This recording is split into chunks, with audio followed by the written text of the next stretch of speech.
We've had issues. Okay. Oh, and Leo, I'm in. Karen, we're on. Starting with his first book.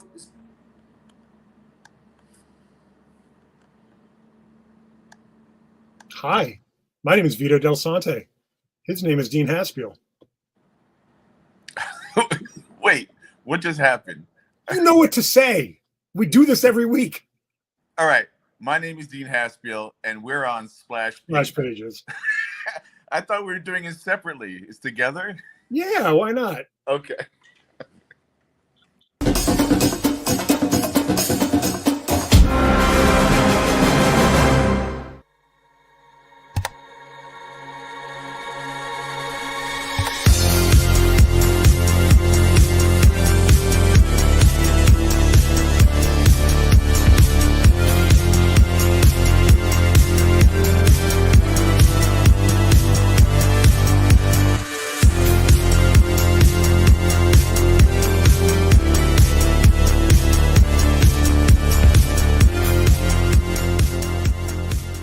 So the only thing left to say, of course, is the one obvious thing.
Everyone thinks because you're a zombie, you don't know good coffee.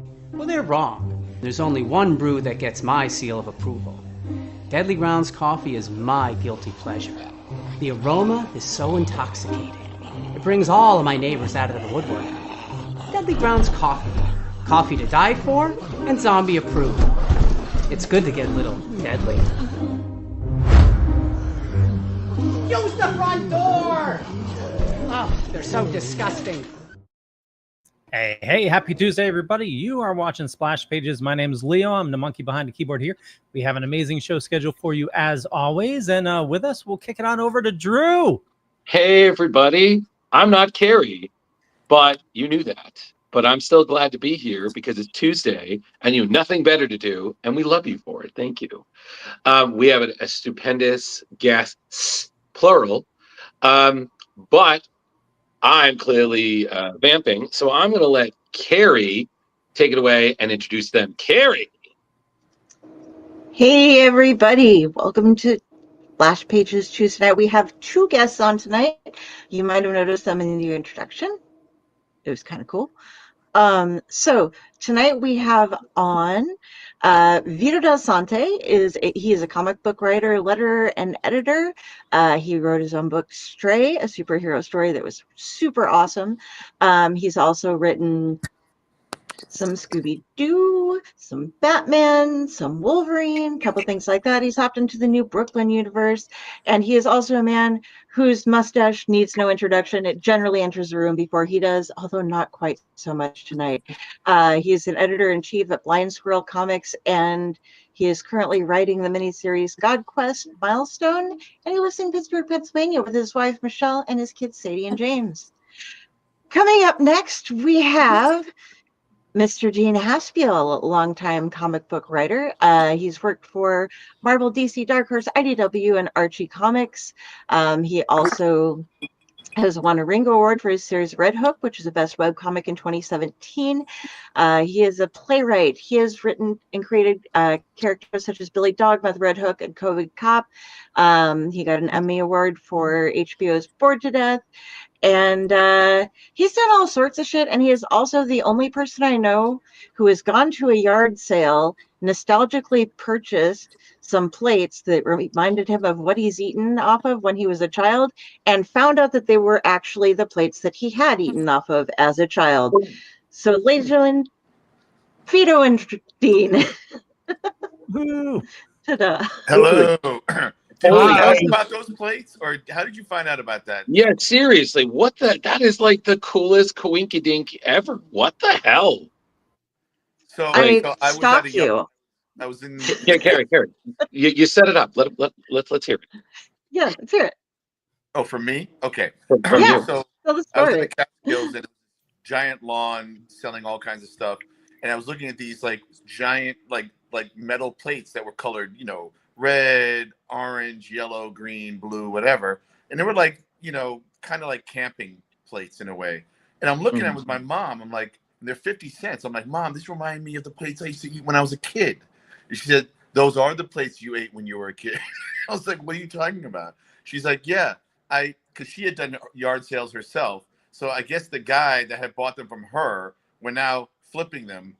Again, 50 cents. How much you flipping them for? But it was a long time ago. But I couldn't believe. So I was like, I have to buy these. So they're in my cabinet, and I occasionally use them once in a while to this day. It's what's known as the good china. Yeah, you know. So he breaks Wow. it out for when you come over. Yeah, well, it's been a while since I've been over at Dean's apartment. Yeah, That could be probably. next week. Aren't you coming to New York? Yeah, I'll be here. I'll be back in New York next, like this Friday. Nothing like that quality creator guys night. You know, just staying up, pitching ideas, drinking 7-Up, eating 7-Eleven pizza, and then regretting falling asleep at 2 a.m. Yeah, good times.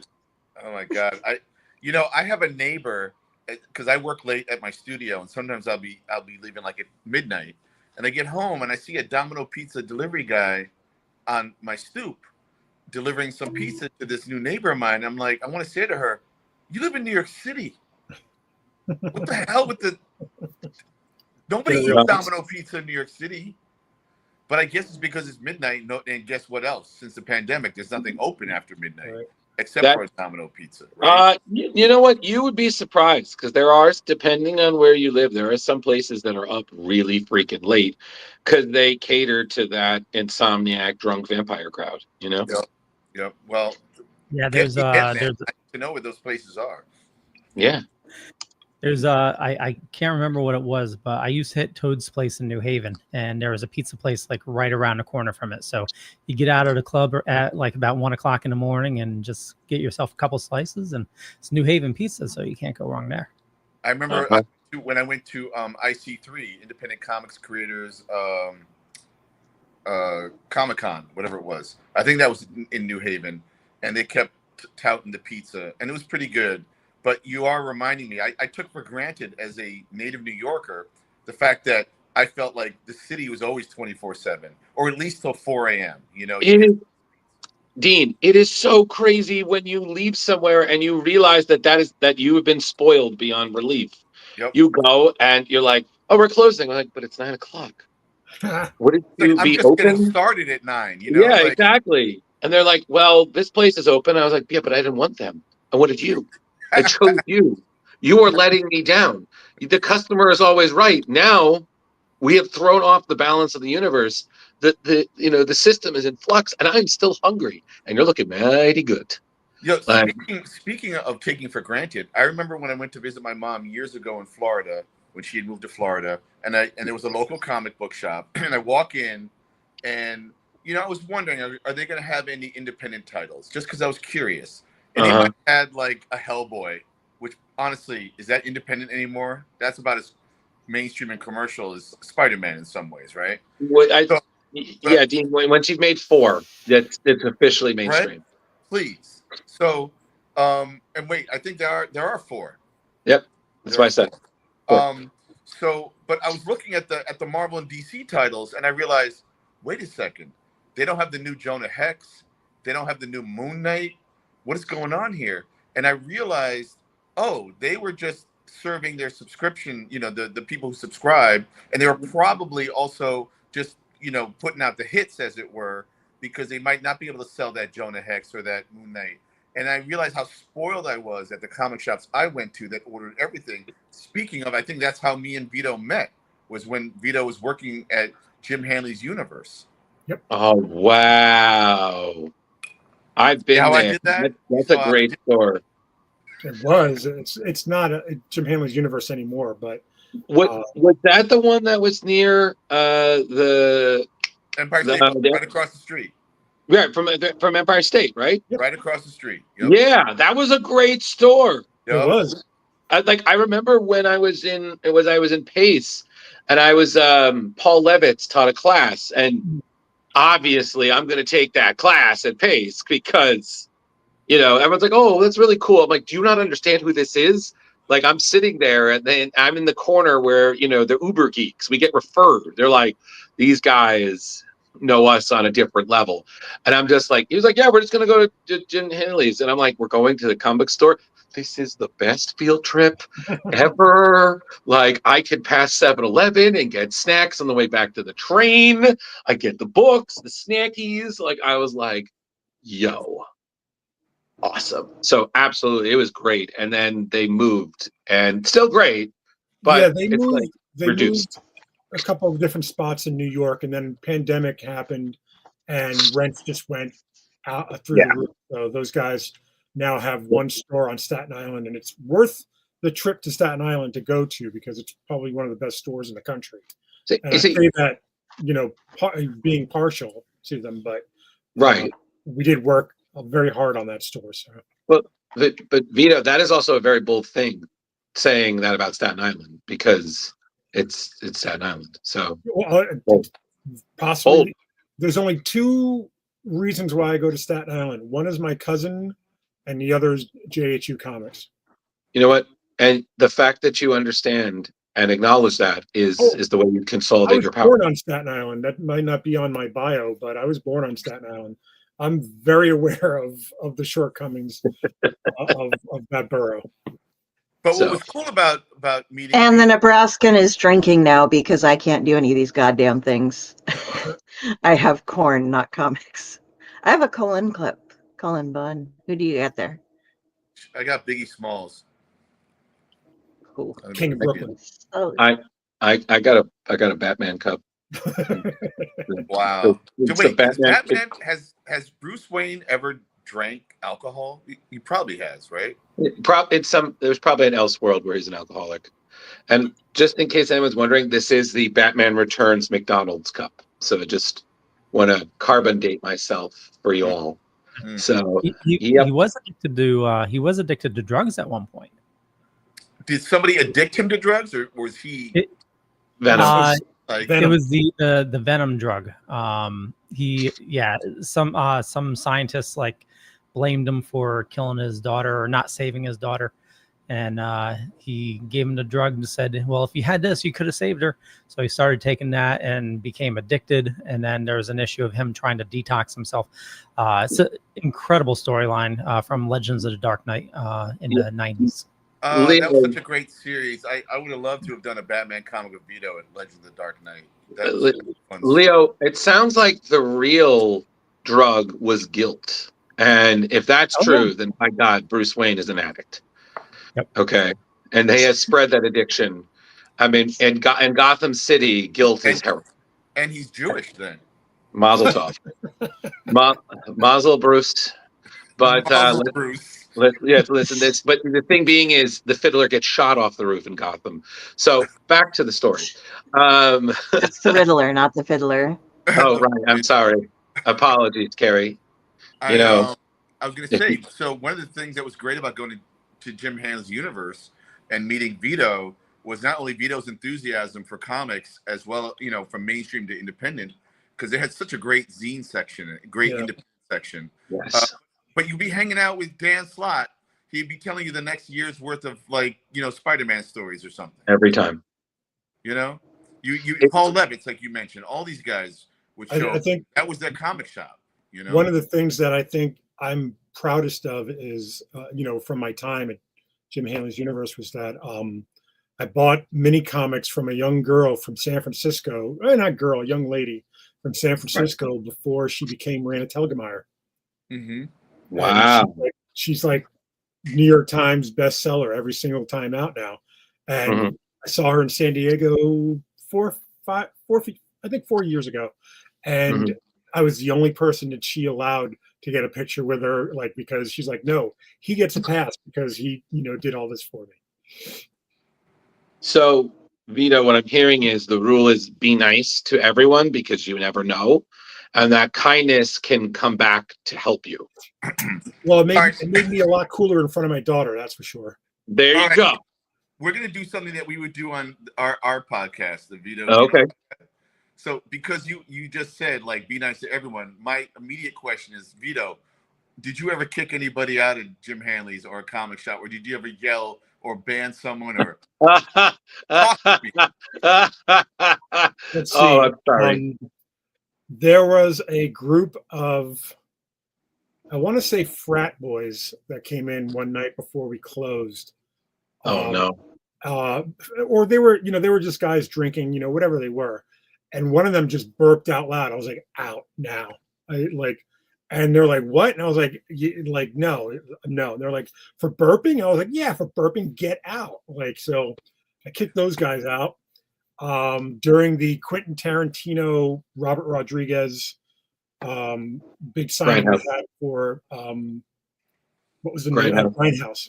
For the Grindhouse signing, there was somebody, we had a strict rule that you could, everybody goes through once. That was it.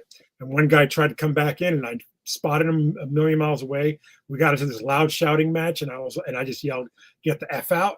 And then as soon as she left, I just had my head down, just going, "Oh, I'm going to lose my job today."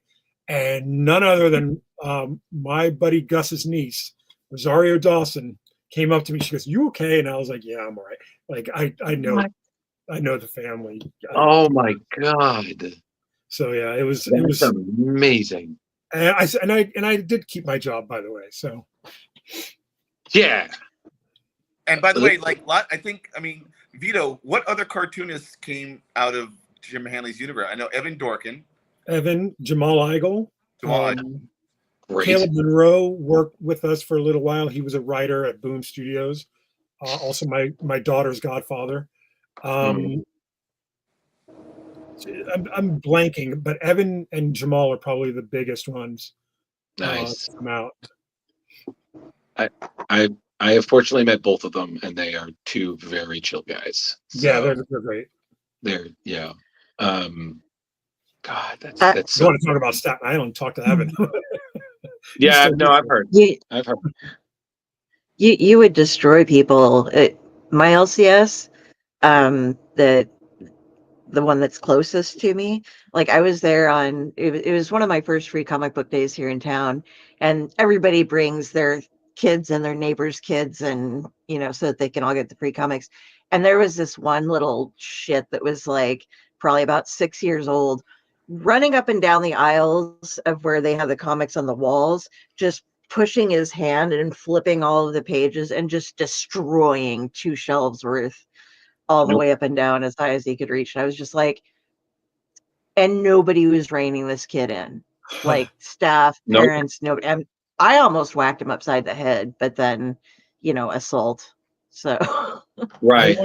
I once got, I don't want to say yelled at, but what had happened was reprimanded.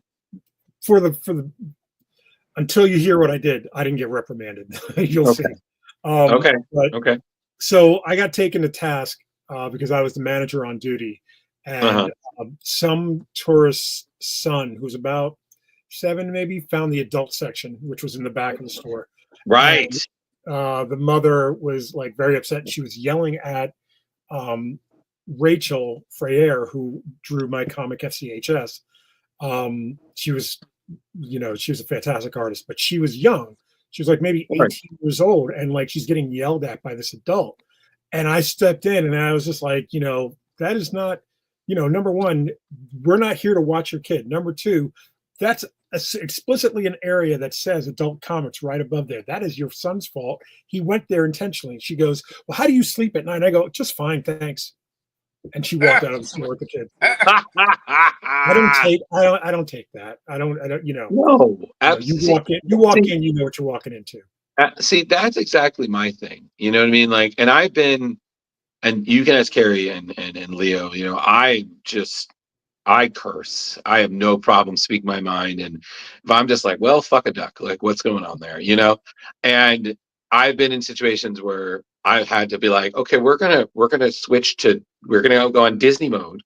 We're gonna shoot and darn and dandy and gazooks, you know, whatever. We're on ratings. And every once in a while I catch myself slip and there's a kid there and I'm like, did I just fuck up this kid? Did I?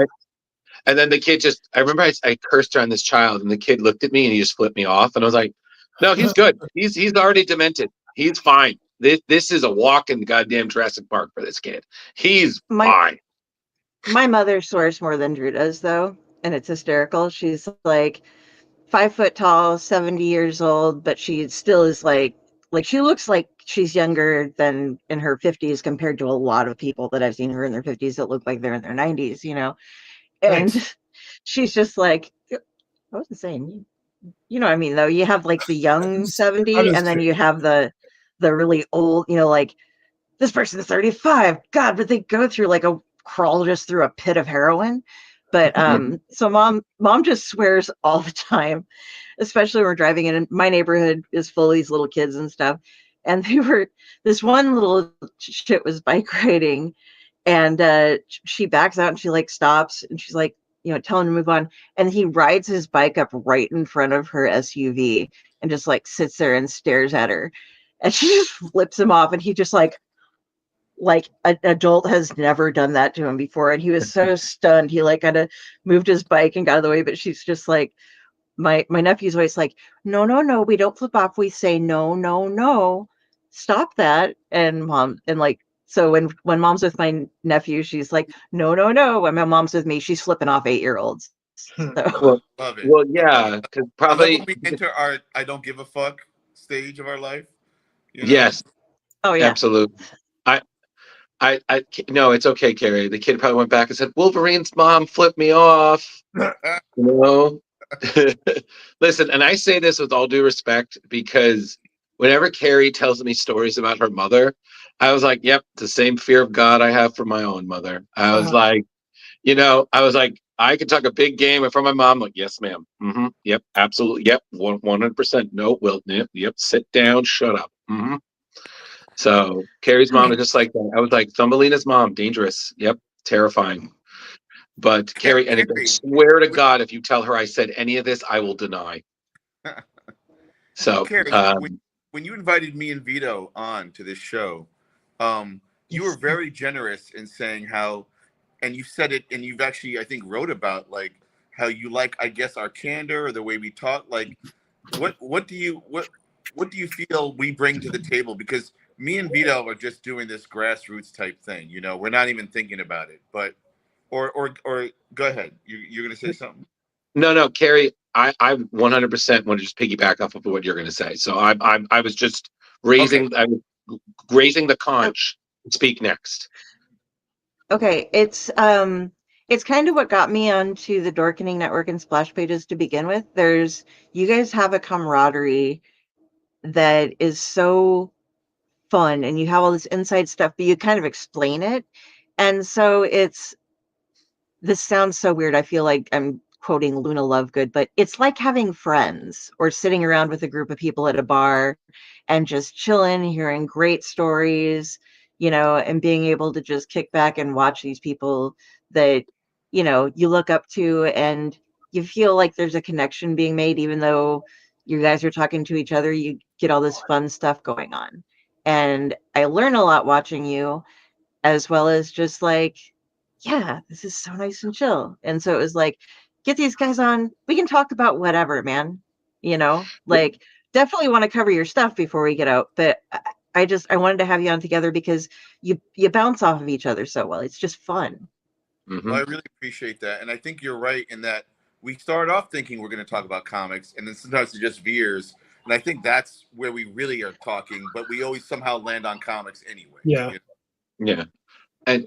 And I honestly just want to piggyback on that, because Carrie, was when Tito on the show, she's like, "Oh, you got to listen to this," and I have, and I agree. Like you have this thing because I feel like with comic creators, regardless of whatever you role you play in comics, there's like hero worship. It's just these, you build up these like literary gods, and then with you guys, I was like, yeah, we've done really cool things. We've met really cool people, titans of industry kind of thing. But I was like, in the end, we're just two guys who somehow lucked into doing work that people buy and have us sign, and we have great stories. We drink beer, we fall asleep at weird angles, and our backs hurt later on. People stuff. And I think that's the same kind of thing that we try to do when we're at conventions. Is we really. I want to say that Carrie, Leo, I feel like I don't mind. I apologize speaking for both of you. Like you're not in the room here. Like I don't know about these guys, but we just talk. We like to think outside the box. We don't want to ask you like the same question a million times, even though you two probably so great, you'd answer it. I was like, all right, fine. Let me print out the answer. No, it's just we talk to you like. Again, like we're part of the show, and it's not. No one's better. We're all here, and it's real chill. I mean, yeah, I'm sorry. Go ahead, Leo. No, I just to piggyback off that real quick is we want to get to know you. That's how we operate. It's and that's where the best stories come from when you go off the rails. Yeah. What I was going to say was that I think that the first indication that our podcast was going to be slightly off kilter was Dean made me put my name first, and I definitely don't have the bona fides that Dean has. But I feel like there's a big brother thing that he was like, no, we want to put you or whatever, or I don't know what his reasoning was, but in terms of the context of our show, we're just like I've known Dean almost 25 years, probably, since 2001, so 24 years at this point. But like I know Dean like I know the back of my hand. We were talking about how our podcast started off because we would send Instagram videos to each other. And the thing is, we know each other's sense of humor so well that we can send something that we know the other person's going to laugh at the very least, or at least get a reaction from. And that's kind of what sparked our conversation for the podcast. Damn it. That was going to be part of the introduction. I'm so bad at introductions. That's why he does them all. But I was going to be like, and they need to have their own "You Got a Friend in Me" song done.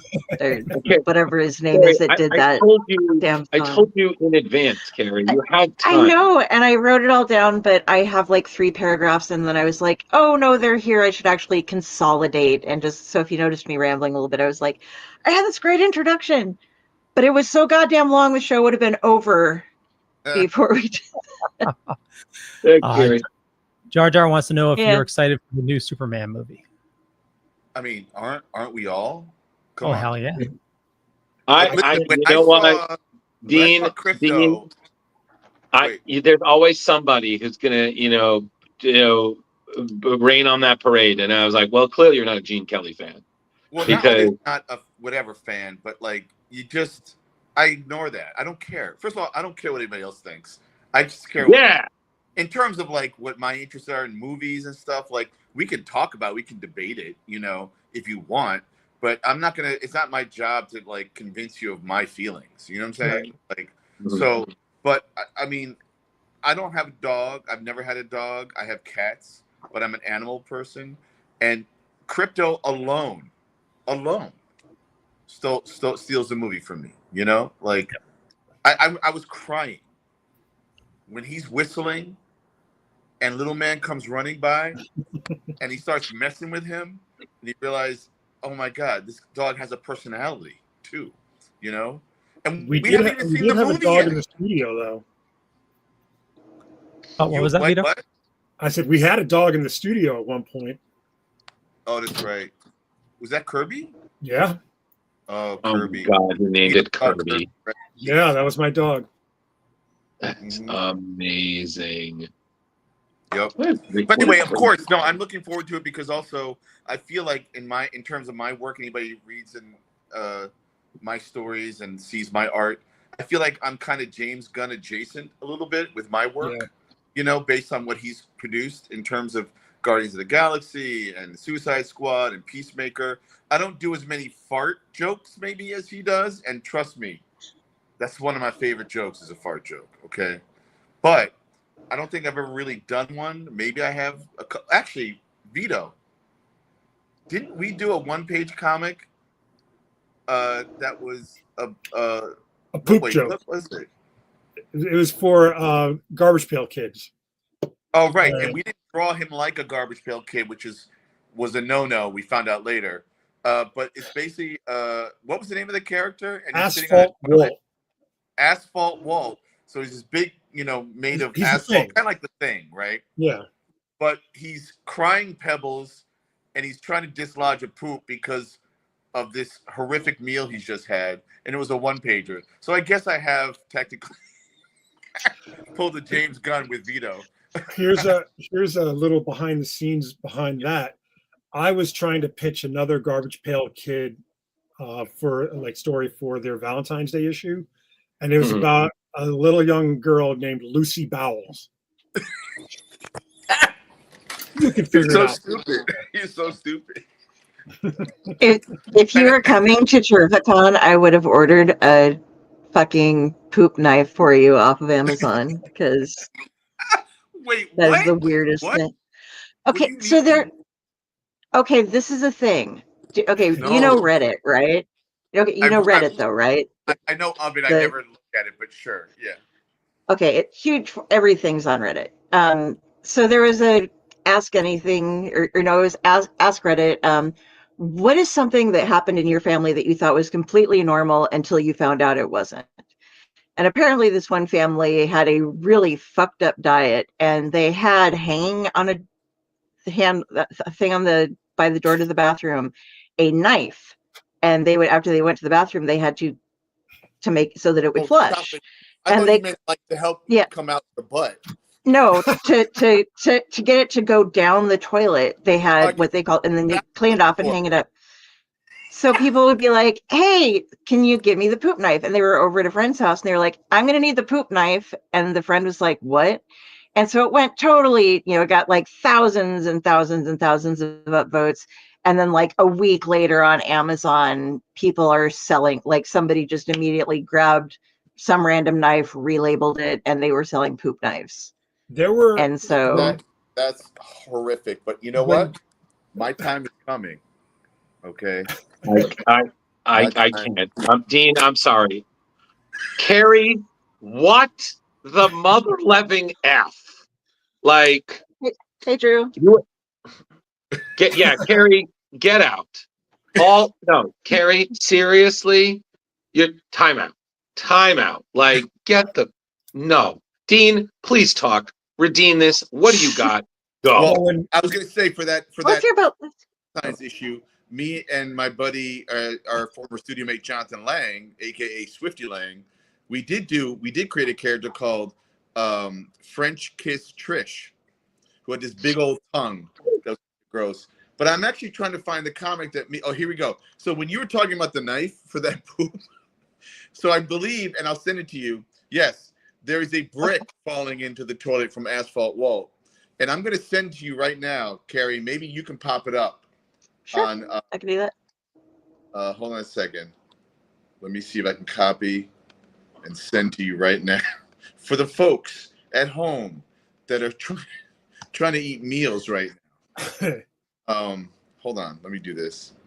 And then we can pop it up. Okay. Boom. Here we go. Don't be afraid. I am so afraid.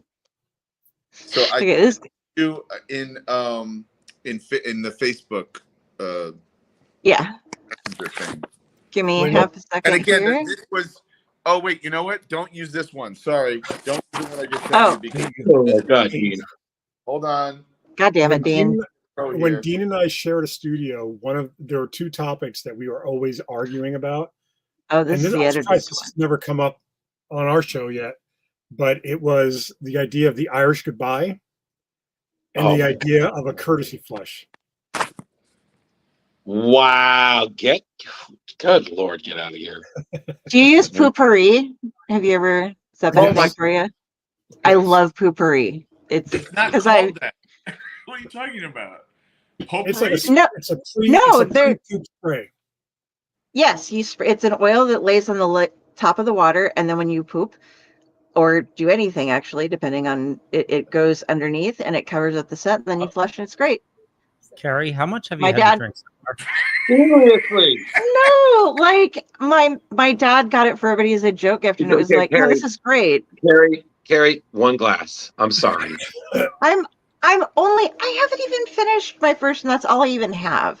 I'm sorry. Honey, with all due respect, love you. No. I'm not breaking into Ratatosker's stash or anything. Stash, Let me- huh? Stash. but I Not need to breaking say into this. that stash. Dean and Vito, I just need to say this. You guys have a kind of like, and this is a big compliment, by the way. You guys give me kind of Farley and Spade chemistry vibes. So I have to ask, in your dynamic, who is who? Who is Spade and who is Farley? Wait, I don't know. what's the reference? I don't know the reference. David Spade and Chris Farley. Like shit. that duo where you guys just build off each other. So I'm Farley, I think. I would probably say that I'm his straight man. So yeah, you're the Spade. He's the Farley. Yeah. Okay. Yeah. All right.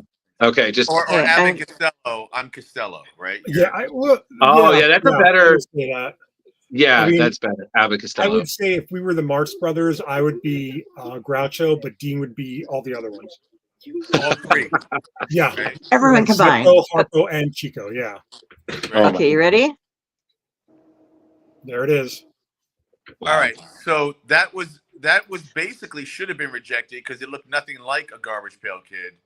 And then they asked me to redraw it to be like a Garbage Pail Kid. I said, no, man, you're not paying me enough. And you already approved the pencils, and I went to inks. So they did publish it though in a little zine or in the comic. I don't know if it's officially a Garbage Pail Kid, even though they published it within the pages of a Garbage Pail Kid comic. But if you read it, it's very simple.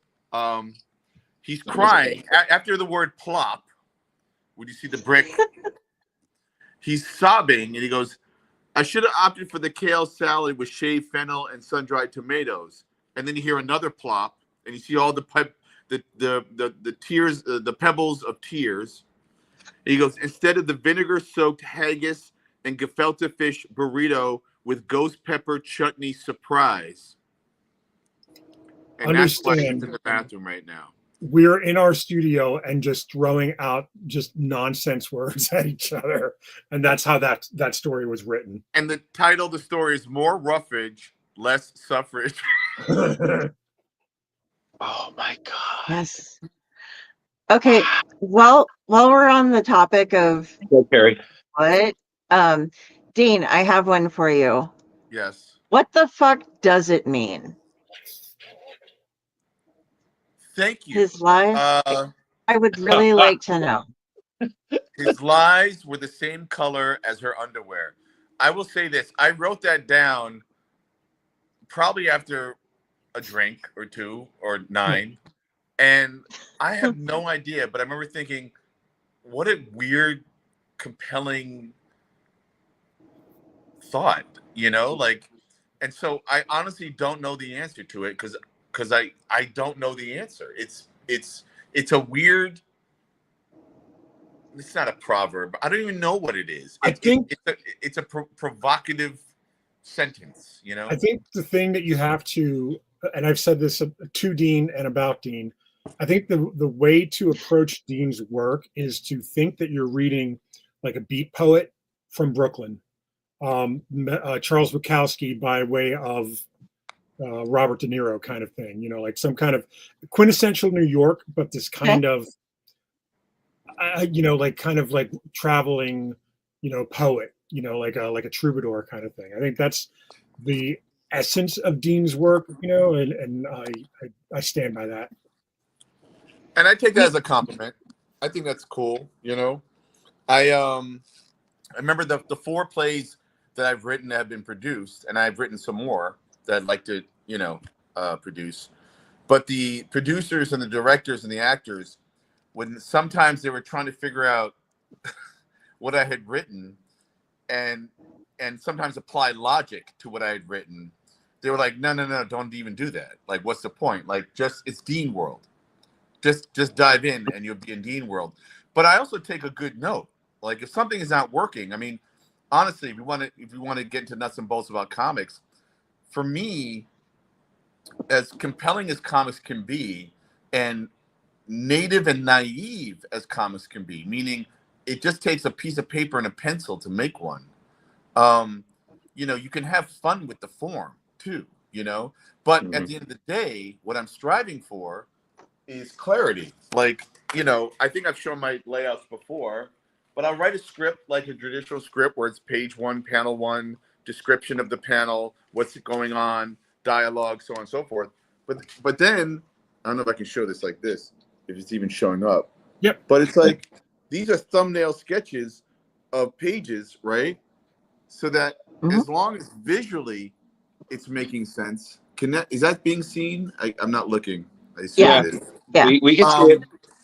But when I draw it so small so that it will make sense when I draw it big, and then you're adding the words and everything else and color and all that stuff. That's also part of the narrative, and Right. And so I guess part of the fun of writing, and Vito can speak to this more than I, because I write and draw. But actually, Vito, you'll even do a layout to make sure that your idea works, right? Yeah, I will. I'll do stick figure layouts. There's a page in Stray Volume 3, Number 1, where Stray is swinging across the page, and it's kind of like a wide shot, but not a wide shot. But like, so there's 4 or 5 narrow panels, and the whole thing was I wanted to show that these guys were chasing Stray, and the Dobermobile was following him as well. And the whole thing was that, like, I couldn't explain it in words. If that, like, sometimes, like, your language, you lose your language. And that's the page right there. So I literally had to draw that, like, just, like, very rudimentary, like, just, here's him swinging. Here are the guys you can see in the third panel. There are soldiers going up a fire escape, and he's already across to the next building. There's, he's being chased by this helicopter. So the whole thing was, sometimes, like Dean was saying, the goal is clarity.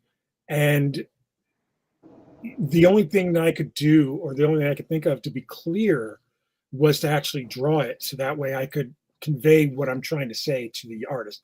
And it doesn't help, quote unquote, it doesn't help that the artist is working in a language that he's not familiar with.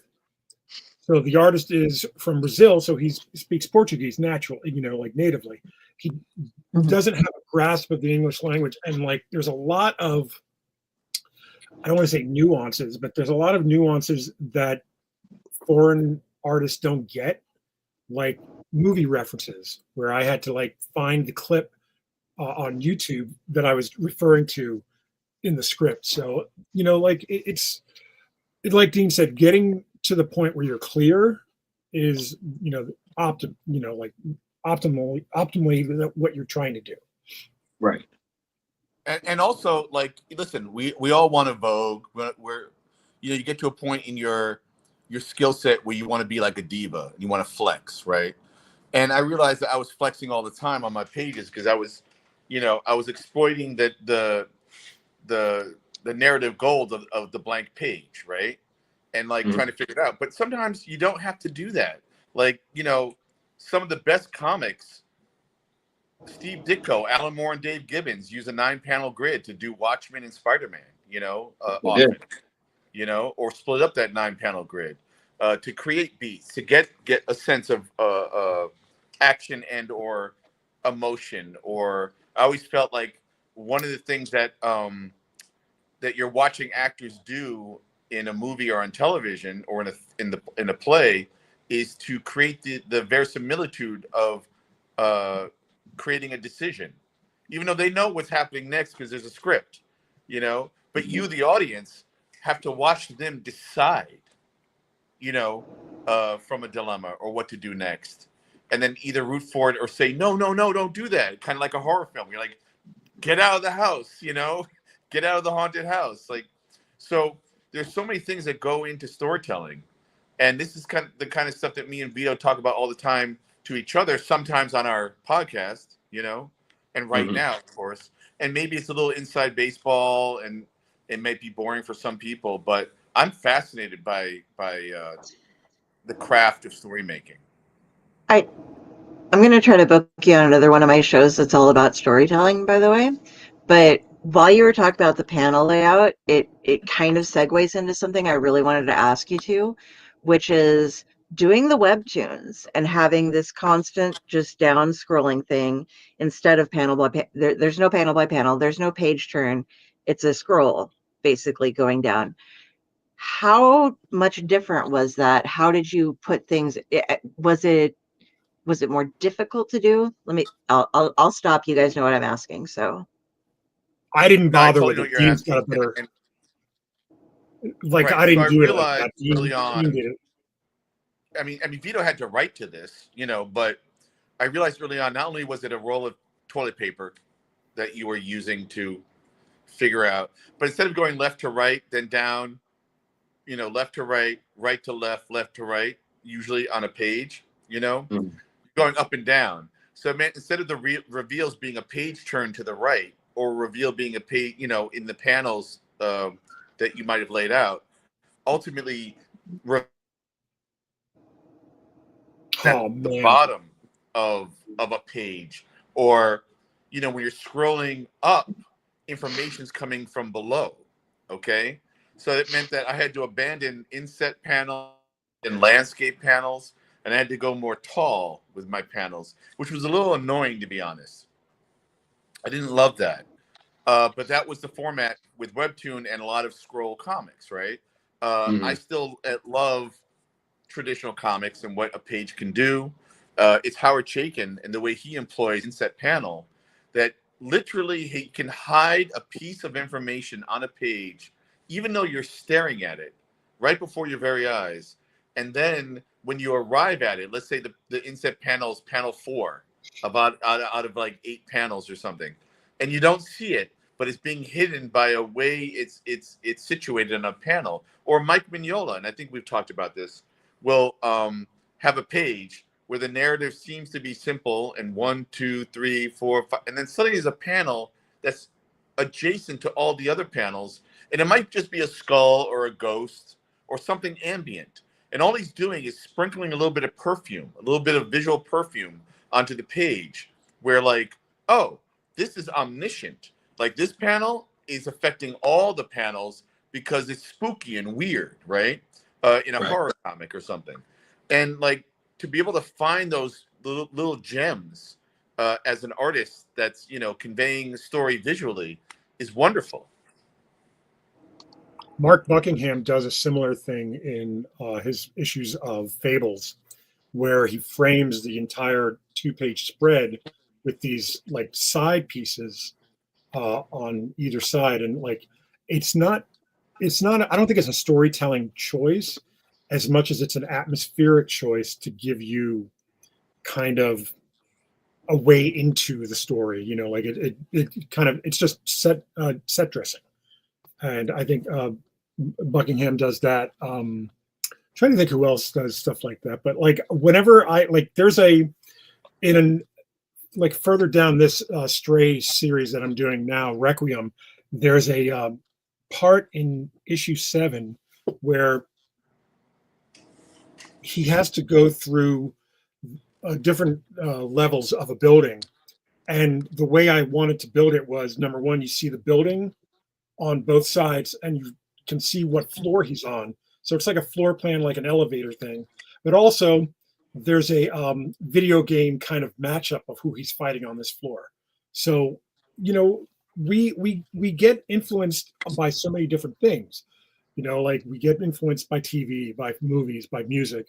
And why not, you know, throw in a video game reference? Why not throw in the fact of like a life thing, like an elevator floor plan or something, just to get your point across. It's there's so many ways that we could tell stories that they're just we don't always take advantage of. Well, look at Hitchcock, man. Like, Oh my God.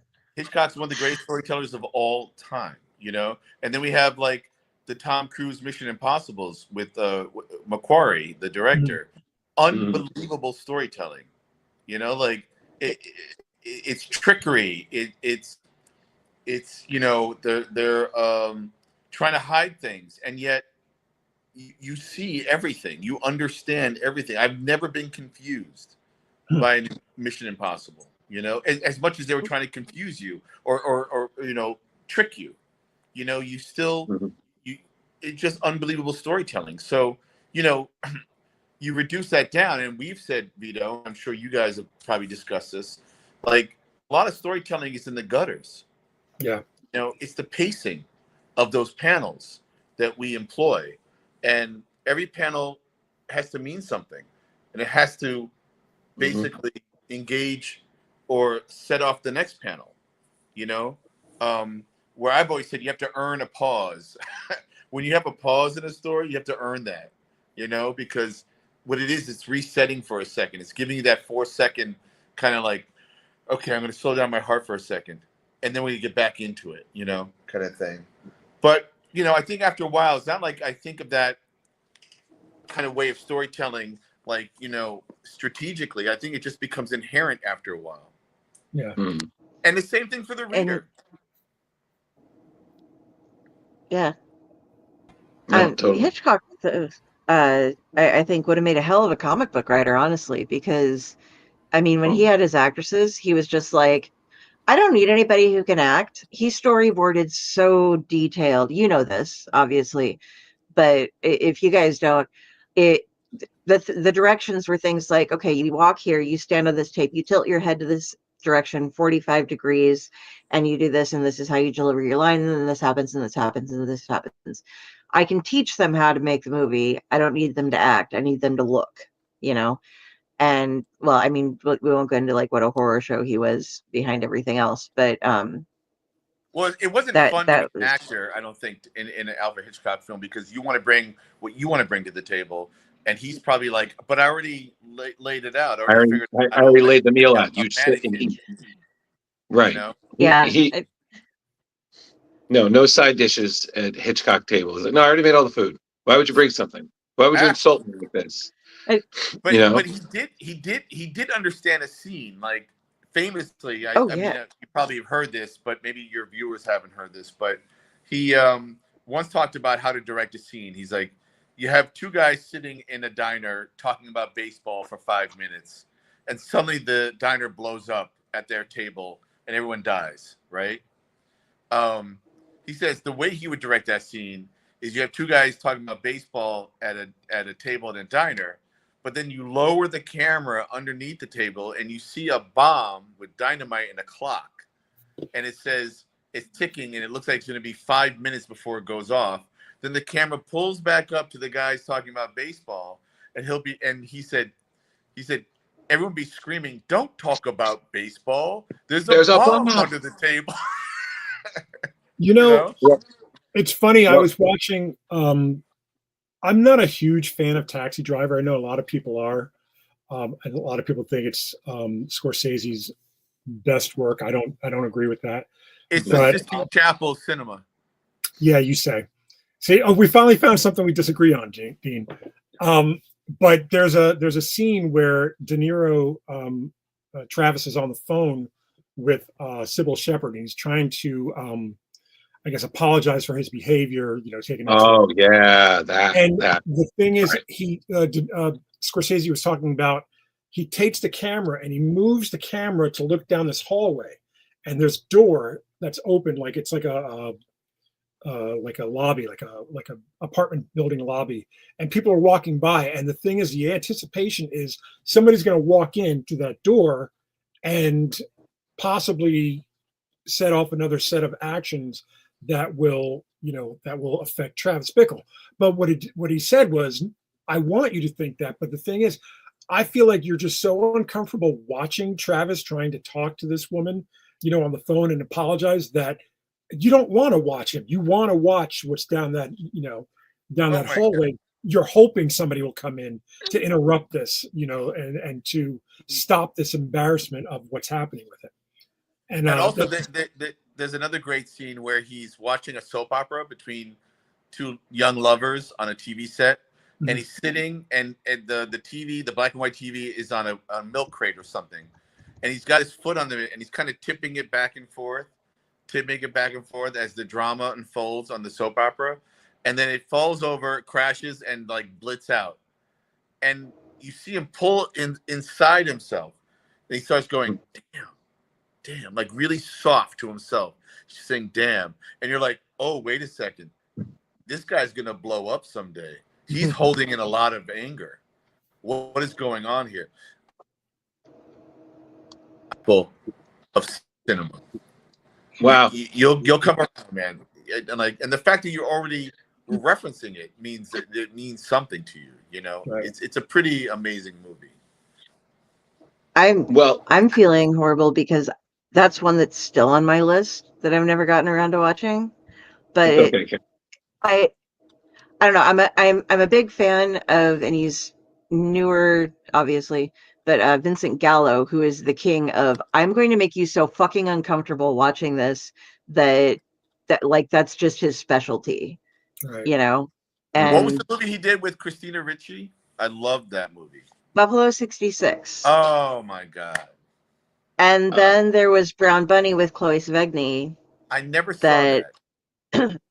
Well, okay, I would like to say that Vincent Gallo has some interesting ideas, and I'm not going to get on that, but I randomly anonymously emailed him a couple of times when I was going through shit as I was growing up. Yeah, well, not as I was growing up. I was already an adult, but just like in different phases of my life. And he always responded to me. Like, I was just like, you don't need to read this. I just need to vent. I just was watching some of your movies and it, like therapy. So, and he like took time to respond to me every single time that I contacted him. And yeah, so, but people have written letters to serial killers and they write back too. So, I mean, there's that. Yeah. Oh, I'm not saying like, no, there's things on his, like at one point on his website, you could spend money and he would go out on a date with you, but no fatties, send pictures ahead of time. And if you wanted to get the extras, you had to watch Brown Bunny because I'm not going to get into it, but to make sure that you could handle it because he exposes himself in it. From Chloe Sevigny. Yeah, she got paid extra for it was all there. There wasn't prosthetic. Yeah. All I know is that Leo liked when I said the line about serial killers. Yes, he was just like, hey. We can all relate to that. So Dean, I know you. I heard John Wayne Gacy's ghost is on Cameo. So Dean, I know you said around this time you had to go. Yeah. So, regrettably, I mean, again, don't want you to go, but you did tell us ahead of time. So, not to be the chaperone, but no, thank you. We have time, and we got to give a spotlight to Vito. So when I split, and then I'll go and watch the show later on and see all the wonderful things you said about me. Oh. Well, do you want us to brief us real quick about the plays that you have going on before you take off? Do you have enough time to do that? Or I don't have any plays that are being produced right now. I've written one play, and something actually I'd like to direct myself because I should be directing, and I've written a bunch of other things, and I'm always writing. I like to write more than draw these days. I am still drawing, and I'm working on finishing up the second chapter of this character called AI Joe, which is like G.I. Joe, but artificial intelligence Joe, right? And look at Vito with the G.I. Joe shirt. And I finishing up a 10-page story right now there's a comic series called Aerotech, ERO Tech. I sponsored that, and we say it again. Oh, I sponsored it, and we featured it as a Kickstarter on the show. Right. So, no, thank you. Yeah. And so I did a story for the anthology, and now they're going to put out the series, 5 issues, where I'm going to have a 2-page backup featuring this AI Joe character for the second part. And then we're talking about doing a third story for a one-shot that would collect all this stuff into a one-shot. It's fun because I get to play with, technology, erotica, and the kind of stories that I write and draw, in red, white, and blue. And then I have plans to do a second COVID Cop Kickstarter. And then I just sent Vito a story for a Red Hook idea that we might expand on with some of his characters and try to do a thing. And we'll see how that goes. But I'm always writing. I'm always trying to come up with stuff and trying to make a living at this thing still at age, 58 in 2025.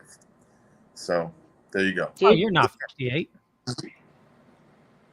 You're above the curve, man. Howard mentioned it at Terrificon the other year. Like, how many people are surviving on comics? Use one of them. So, Yeah. So far, so good. We'll see how it goes. So far, so good. yeah. All right, guys. Well, give some love to Vito. Great talking to you. Of And course. thanks for letting us do our thing on your podcast. But we're all adjacent, we all do the same type of thing. So this is always fun. Well, you're welcome back anytime, buddy. Totally. All right, guys. I'm out. We'll talk later. Thank you. Later. All right. Fun, Vito. Have a good night. I'll talk to you this week Represent. for our show. Yep. Oh, yeah. You want to hit the leaves? Oh, he got it. We'll tell him later. You've got send it to to prepare our guests better, buddy. He's a no. He's We a were Luddite. talking. He has no idea how to use technology. That's honestly true. He doesn't. did tell us that. He will. I'm not speaking out of turn. He will fully cop to the fact that he doesn't know what he's doing. Oh no. He admitted that. I think one of the interviews we had him on. He was like, "Oh yeah, I'm a 100% a Luddite. Like technology does what?" I'll send him a link later if we need it, but I don't know. He might be uploaded. Not really sure. So, Vito, I gotta know, why do you want to make me cry all the time? What do you mean? Like, the stuff you write is so really emotional, like your creative stuff. The things that and I'm not gonna like try to give people any spoilers, but go out and you have to read The Purple Heart on Webtoons because, oh my gosh. And the whole New Brooklynites thing, or New Brooklyn. Uh-huh. There's so many stories involved, but they're just like, some of them are heart crushing, and you write these great romances like you did in The Fox Family Values. And then The Stray has, I mean, I know every superhero has some sort of like kind of sad element, but you have yours are they're beautifully, heartbreakingly family oriented, if that makes sense. It's more than just so and so died in this, but you have this real strong family thing going on. Well, thank you. I think the theme that I think I come back to the most is redemption. And I think that takes different forms, what was that Elton John song? Sorry is the hardest word to say, or something like that. So it's very, like with Stray, that's basically my autobiography, with my dad dying when I was 15. And then you add to that, Sean Isaacs, his father, also passed away when he was young. So we had that kind of commonality that we brought to the story from the writing and from the art. With The Purple Heart, the concept of the heart was always going to be part of the story. So you got to kind of play with a failed relationship on Isaiah's part. Different types of relationships within family in Brooklyn. His mother moved away, and you just try to build that out and just see, all right, if left to your own devices, and if home is very Odysseus, like my daughter has me watching, there's a unofficial musical of Odysseus on YouTube, and it's called Epic. Oh. So if you get a chance, like you have to try to find the right sequence of playlist. So it's Odysseus's story as told. It's almost like Hamilton. It's insane. And I started thinking about it a couple of days. I was like, I didn't realize I was doing Odysseus with the Purple Heart, because the whole concept is that this guy wants to go home, and home literally moves away. The idea that Brooklyn separates from New York, and by virtue America, by a mile, and it causes a cataclysm. And I think that dealing with that is a hard thing to deal with. But I think the thing I'm proudest of with the Purple Heart is that last panel. Like, no one will ever let me live down that last panel. No, and no spoilers, but dude, you broke me. Like, literally, I have so many questions that I can't ask you live. Literally sitting on my porch here while I was writing, and I was talking to Dean over the phone, and I said, I want to do this, and I don't know if we're going to get a second season to do the follow-up. And I said, should I still do it? And he's like, yeah, why not? Just go out on top. And the amount of comments, if you look at that last sequence, that last chapter in the Purple Heart, and read the comments, people are just losing their minds. The last time I checked, there was a comment. When did we finish that? We finished that a while ago. So I would say there was a comment like in 2019 or something like that. And we finished in like 2016, 2017. So, the fact that people were still finding it and still kind of, responding to it is just amazing. And I mean, I didn't mean to hurt anybody's feelings. It's just I wanted to tell more story, and I didn't get a chance to. And, there might be a chance that we, go back to the Purple Heart. It's all the stars have to be aligned. Like Ricardo's got to be, paid. Dean and I know what the story is. But in the interim, we're going to bring the Purple Heart into Stray, which leads people to believe, well, how is that possible? Purple Heart and Stray aren't in the same universe. And all I can say is there's a reason, or there's a way. And I figured it out a couple months ago. The trousers of time, aka the multiverse from the Discworld. Dun, dun, dun. Everything can go somehow. It's not the multiverse. It's something bigger than the multiverse. And I don't want to reveal it yet because the Vito-verse. Okay. Nope. It's Ooh, like, that is catchy though. The Vito. It's I think the way to describe it is a metaverse of multiverses, but there's a name. I do have a name for it. A megaverse. You're never gonna get it. Okay, well, it wasn't a competition. Okay, I'm just, oh, you're never gonna get it. I was like, don't do that, man. Don't take that carrot and dangle it, because joke's on you. I don't even eat carrots right now, and I should. So, I'm sorry. You're great, and I'm having a wonderful time. You a lot of good stories, and I love the mustache. But I'm sorry, Carrie, go. No, yeah, I'm like, I was all excited to introduce your mustache, and you do have a very pronounced mustache right now. But guys, you gotta check out sometimes when the stash is you have a very forward stash. It enters the room before you at times. A week ago, so it'll come back in probably about 2 weeks. 2 weeks. I love all your pictures. Total side note, everybody. Carrie is just going off script.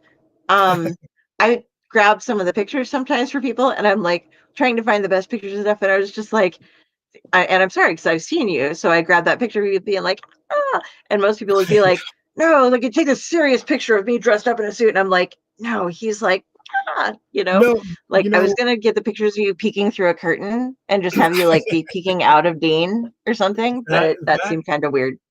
Like you're not a chest came from Baltimore, and this was before I shared a table with Dean. So my table was literally on the opposite side of that curtain. So I would just do that to like mess with Dean. And so we were going to make a banner of all those, like all the different poses. And going back to the Marx Brothers, all 4 poses were the 4 Marx Brothers.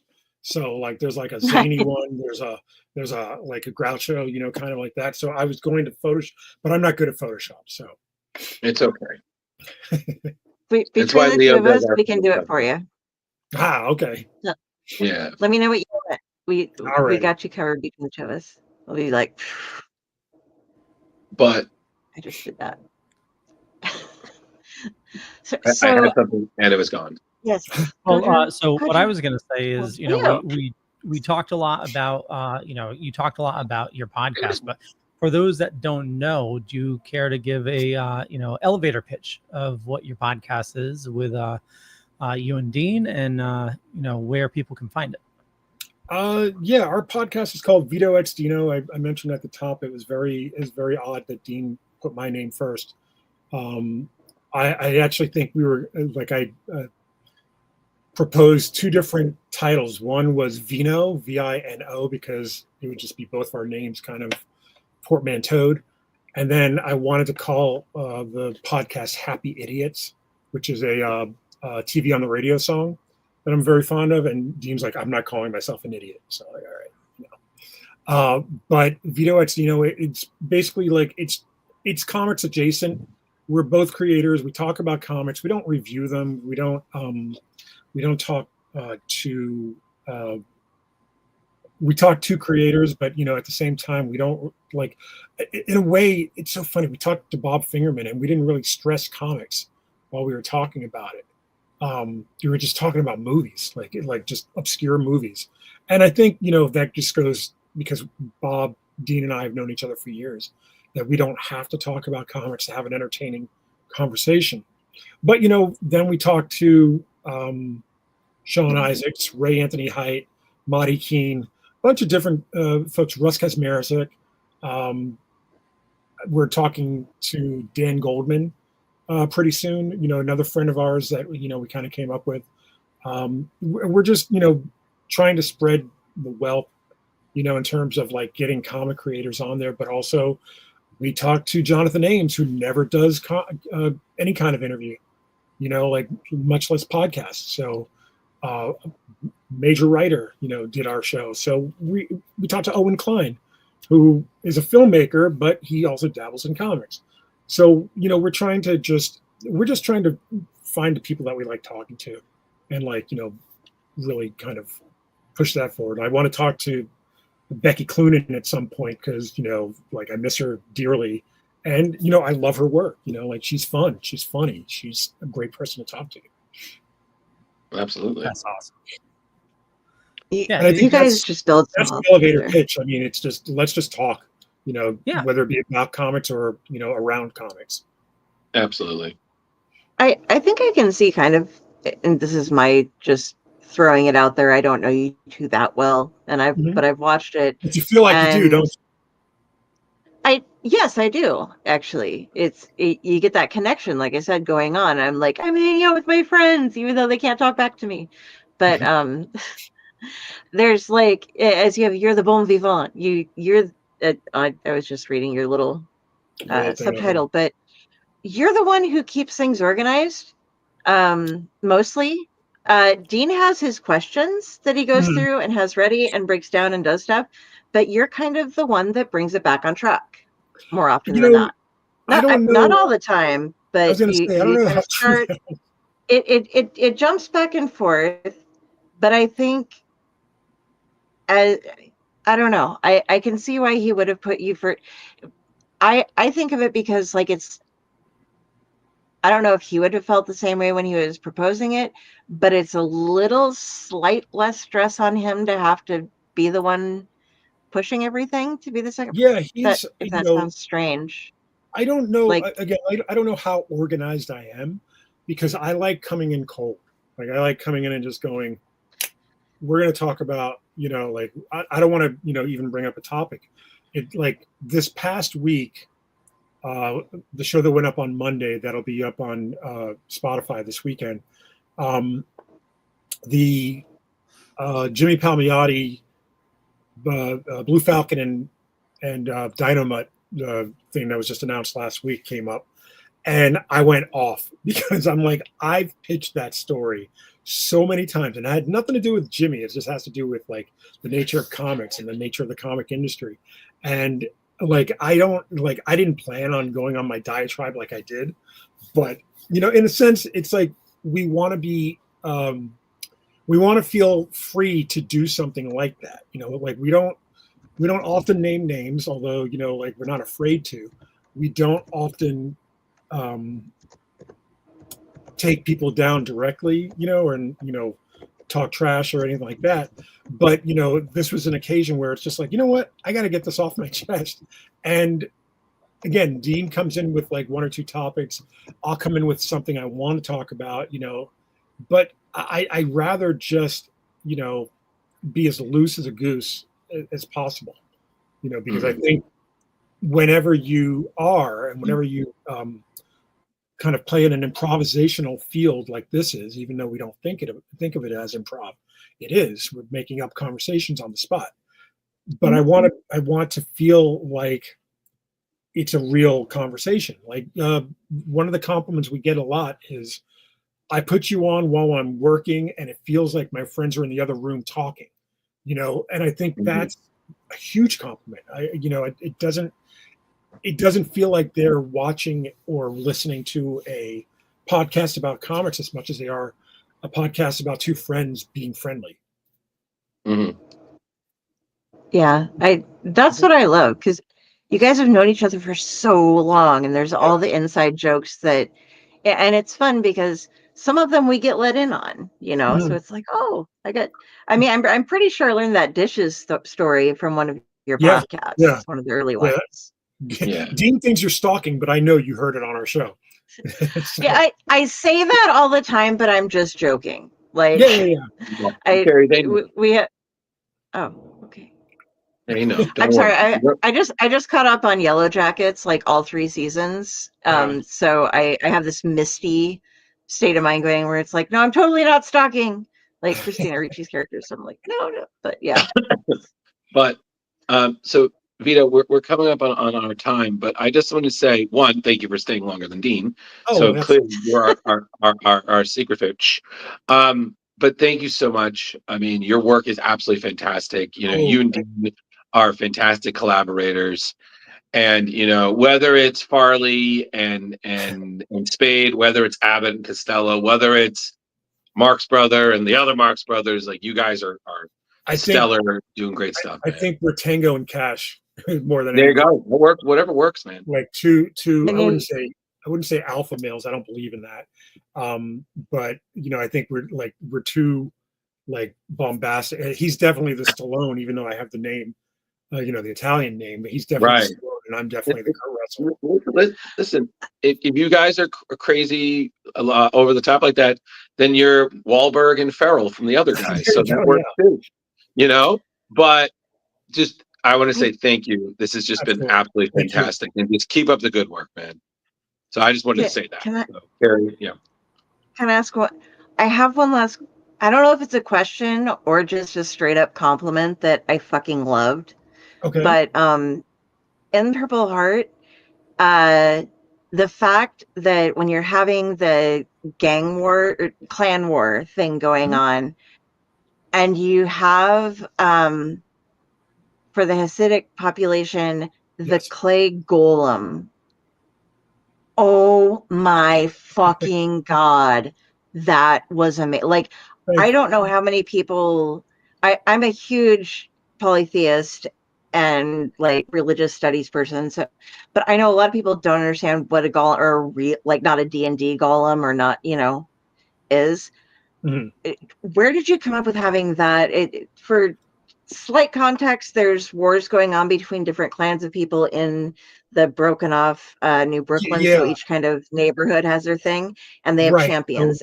So every neighborhood has a champion, and so we start going through neighborhoods, and the neighborhood, there's a mainly Hasidic Jew neighborhood, and I wanted to acknowledge that. I didn't want to not write about them, even though I might not be I might not be one of the chosen, but I definitely, respect and understand, that they have, they need to be visible too.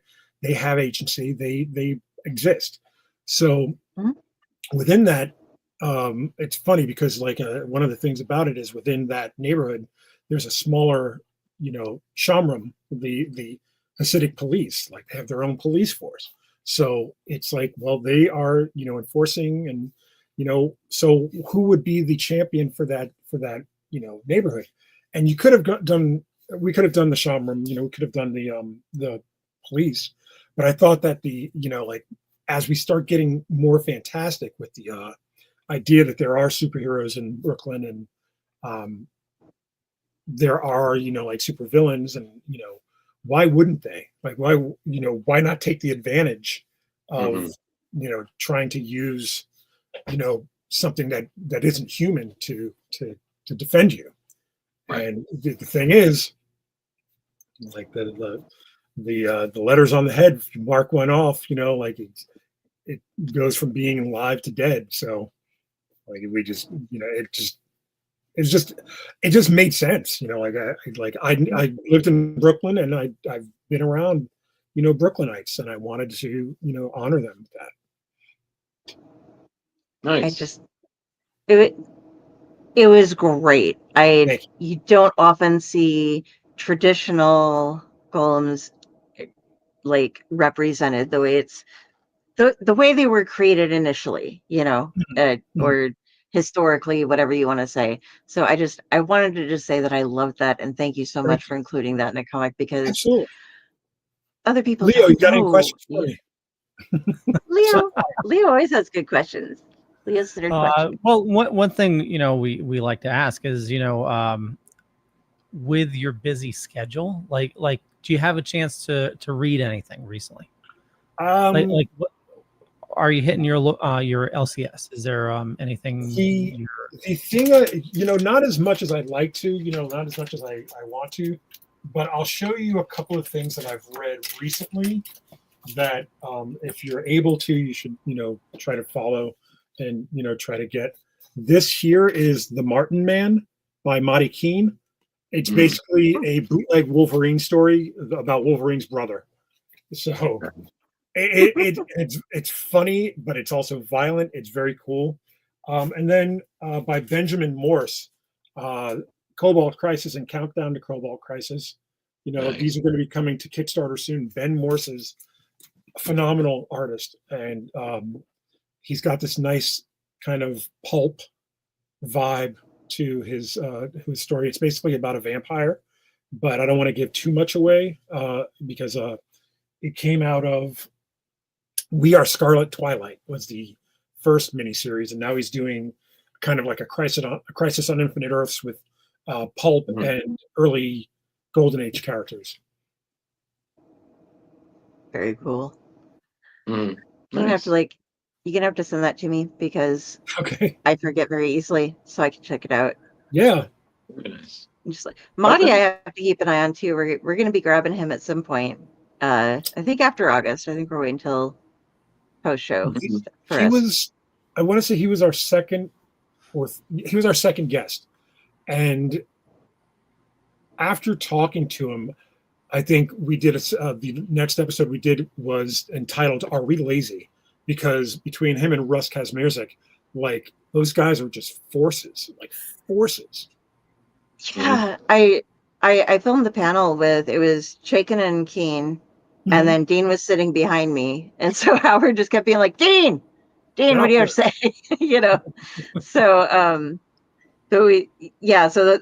those three together are like kind of a trinity in my mind, and because he's just, do you make a living in comics? Well, yes, I do. Holy shit, really? It was, and it's like, why? Because I work my fucking ass off. Marty he's snappy, he's got it, but he also puts everything into it. Yeah. So I absolutely dig that guy. The other person I would tell you guys to check out would be Charlie McKelvey, who I work with at Blind Squirrel and Zion Studios.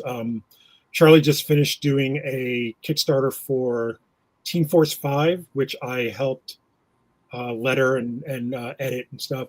And then he also just did a Kickstarter he just started his Kickstarter for American Yakuza, which just started, I think, today. Nice. So do you do hand lettering or do you use digital for everything? All in Illustrator. Okay. And I tried to. I I always check. was trying to hand letter something in Illustrator, and it's just not like I don't have any pen control. Gotcha. These guys Right. are like, she's asking about lettering again. It's no. I Well- just love that you're using Illustrator instead of Photoshop. That's normally it's a switch. I'll give you my secret. Whenever I am doing huge sound effects, and I want to put it, like place it somewhere in the art, I'll use Photoshop. But for the most part, I use Illustrator. Nice. Very cool. Yeah. Okay. Okay. Okay. So Vito, before On that you go, note, yeah, but Vito, before you go, so are there any conventions you're attending, and what are the best ways people can reach you on social media? The next convention we're hoping will be Baltimore. Usually we get our invite late, and then I go with Dean and Charlie, and we all share the same kind of booth and stuff. But everything, if you look up Incognito, basically incognito with a V instead of an N, you'll get my Facebook, you'll get my Blue Sky, you'll get I'm not on X anymore, or Twitter, or whatever you want to call it. Facebook, I think that's my handle on Facebook as well. So Instagram, like anything incognito is probably just me. Awesome. Nice. And now I know your Blue Sky handle. I tried to tag you earlier, but it didn't. Same. I couldn't find you. Yeah, couldn't figure that out too. So, but And a lot of you. think if you look up on YouTube Incognito, you'll be able to get to the Vito X Dino podcast as well. Oh, okay. All right, cool. subscribe. in the Like and subscribe. It's fun. It's fabulous. I haven't been up to date, but I was watching from the beginning. I need to catch up. You guys have been it's a very fun time, folks. very kind to spread the word about us. Thank you very much. You're welcome. Glad to help. And then, We love it. there's more Stray coming. Sweet. The thing about Stray that I'm very excited about is I did the best way I can put it is I wrote a Stray Antifa script, and I wanted to, people are always like, comics aren't supposed to be political. And it's like, yeah, I've read comics from the golden age. They definitely were. And I said to somebody, if Chuck Dixon can write with Vox Day, their nonsense, I can write mine. So we have a Stray, hopefully before the end of the year, because I definitely, want to try to get as many eyes on it and try to get it into award contention next year, because I think it's a really cool story, and it's the most basic theme: always punch Nazis. And There you go. Yes. exactly what it's about. All right. I'll ask you that later. Actually, no. While I have you here, because it would help people. There's Stray and there's Action Verse, and are those in the same? Because you sent me the PDFs, that's what I'm wondering. Is Action Verse a separate thing, or the universe that Stray is in, or when I was what do people shop for? When I was working at Action Lab, we decided we were going to do a multi-tiered crossover with all of the superhero characters. So I edited, lettered all but one of the books, wrote two of the issues. I was all over the book. And the claim to fame that I tell everybody, it was the very first ever weekly independent superhero miniseries. Like no one's ever done it. A couple of people have tried, but it was a weekly. It was all creator-owned independent superheroes, all under the same banner, and I'm very proud of it. Actionverse is a story that takes place between the first volume of Stray and the second volume of Stray. And if you read the first page of the second volume of Stray, he glosses over, like I just fought aliens. and then it just goes into the story. So Actionverse stands on its own. I don't own Actionverse. It's not, there's too many owners basically. So if you see me at a show and I give you a copy of Actionverse, that's the only place you're going to get it probably, unless some superhero comic book store owns, orders it for you. But everything else, I'm going to be reprinting the first couple of volumes of Stray. Once volume 3 is finished, we're going to do an omnibus. Okay, I just wanted to clear it up for people who are reading that wanted to know where to grab stuff or what they missed. This is in between, but they're all in the same universe, and it's okay. All right. I hesitate to tell people to go to Amazon. Go to Amazon if you have to. If you're not near a comic store, go to your local comic store and ask for the books by name. Stray is not hard to find. It's next to Stray Bullets and Bungo Stray Dogs. It's next to all that stuff. You'll be able to find it. And any good comic book retailer will find it for you. Okay. And it's a great comic. So thank you. Yeah. Okay. Well, on that note, we'll let you go, Vito. I want to thank you so much for your time this evening, and we love your stuff. So anytime you got something new, just hit us up, and we love to share your stuff as well. So absolutely, thank you very much. Bye. Bye. Good night. Goodbye. Okay, so Drew, before we go on to the rest of the show, who is next week? Oh, next week. Hey, everybody. Thank you for staying with us. First things first, if you like what you're seeing, please hit the subscribe button. We would love to keep sharing all our crazy stories, guests, and everything with you. Hashtag road to 1,000. But to kick off July, which will be literally the first day of July, we have writer Saladin Ahmed making his Splash Pages debut. If you're unfamiliar with his work, right now he is killing it on 2 Marvel titles. He's doing Wolverine and he's doing Daredevil. And he also worked on a couple of other titles. I believe he worked on Miss Marvel at one point, Miles Morales Spider-Man on another, and just all around super duper motherfreaking excited to have him on. It's going to be so cool. So you should definitely tune in for that. Awesome. Very cool. Well, before we get on to Drew's news, actually, no, we got a variant this week. One variant. Yeah. And one you're very excited about. Okay, show it off. Yeah. I'll zoom you. I'm there. Do it. Show it. So I zoomed you. Okay, so I made an R2-D2. It's almost done. There's still a couple more things I need to print, but this is a 3D print, and it's a little bit bigger than a soda can. Nice. Next one I'm going to try to do, it will probably be 1.5 feet tall. So oh wow. Yeah, we'll see. The ultimate goal is to print a life-size one. There you go. Yeah, so I'm gonna work my way up. You gonna do a house next? A house? You can print houses now, Oh yeah, but that's you need a different kind of machine. But yeah, that's you could do it brick by brick and then just put it all together, Okay, so like how houses used to be, you order the catalog from Sears, and Yes. For people that don't know, I miss the Sears catalog. well, you could actually buy a house plan. This is like in the 20s from Sears, and it was directions on how to build your own home, but they were different by then. Okay, so on that note, let me find the right button here.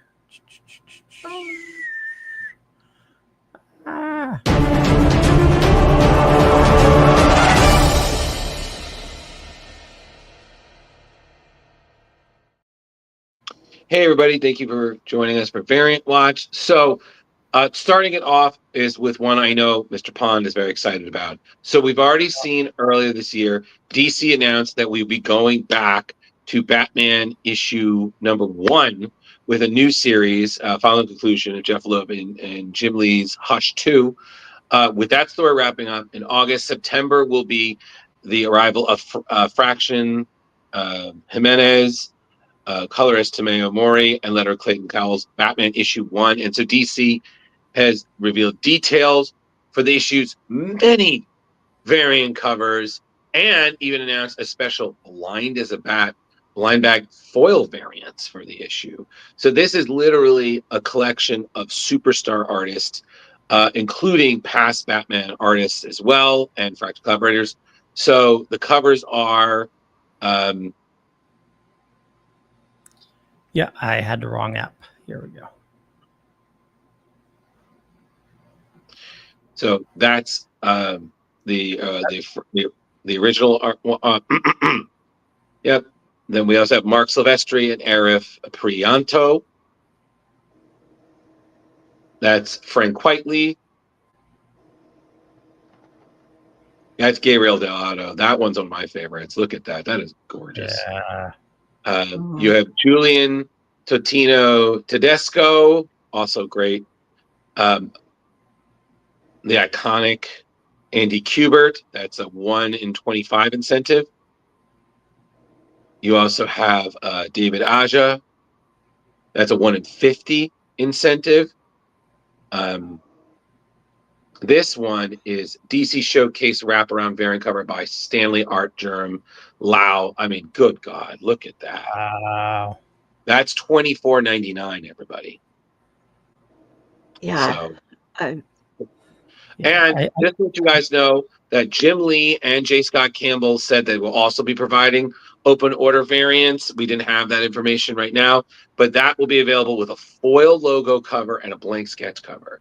So Jimenez's cover will also be available sans trade dress for a foil variant, and that'll be about $7.99. So everything you've just seen will be available in shiny foil, but only if you're lucky enough to pull it out of one of the blind as a bat variant cover polybag variant bags. So those will be $9.99. Leo, I hope you're writing all this down.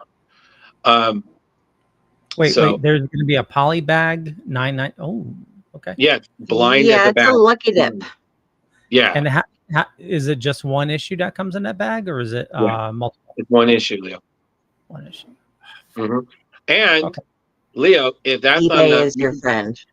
Yes. And Leo, if that's not enough, you can also pick up a giant-sized 11 by 17 edition of the issue with a regular version or a foil version of Jimenez's main cover. Now, the Frank Quietly one I absolutely love here, but we get a good view of the new suit. So going back to the blue and the gray, and I love the new belt. It's just, this is going to be awesome. And for those that, are a little confused, they're saying, well, this is the first time, in a long time that Batman's been rebooted. So we have the original, it's the fourth time. So you have Volume 1, which is the original one, Volume 2, which is New 52, Volume 3, which is Rebirth, and then this is going to be Volume 4. So I'm assuming, are we going to get Alfred back? Is this just a reboot? Leo, I told you, you got to stop. You got to stop. No, you need to stop with the fanboy theories and just buy the freaking book. I told you. It's not fanboy theory. I'm just asking, is this a full reboot? Which I hope it is. No. Leo, I know you're excited about this, so you can speculate to your heart's delight, but this is coming out in September.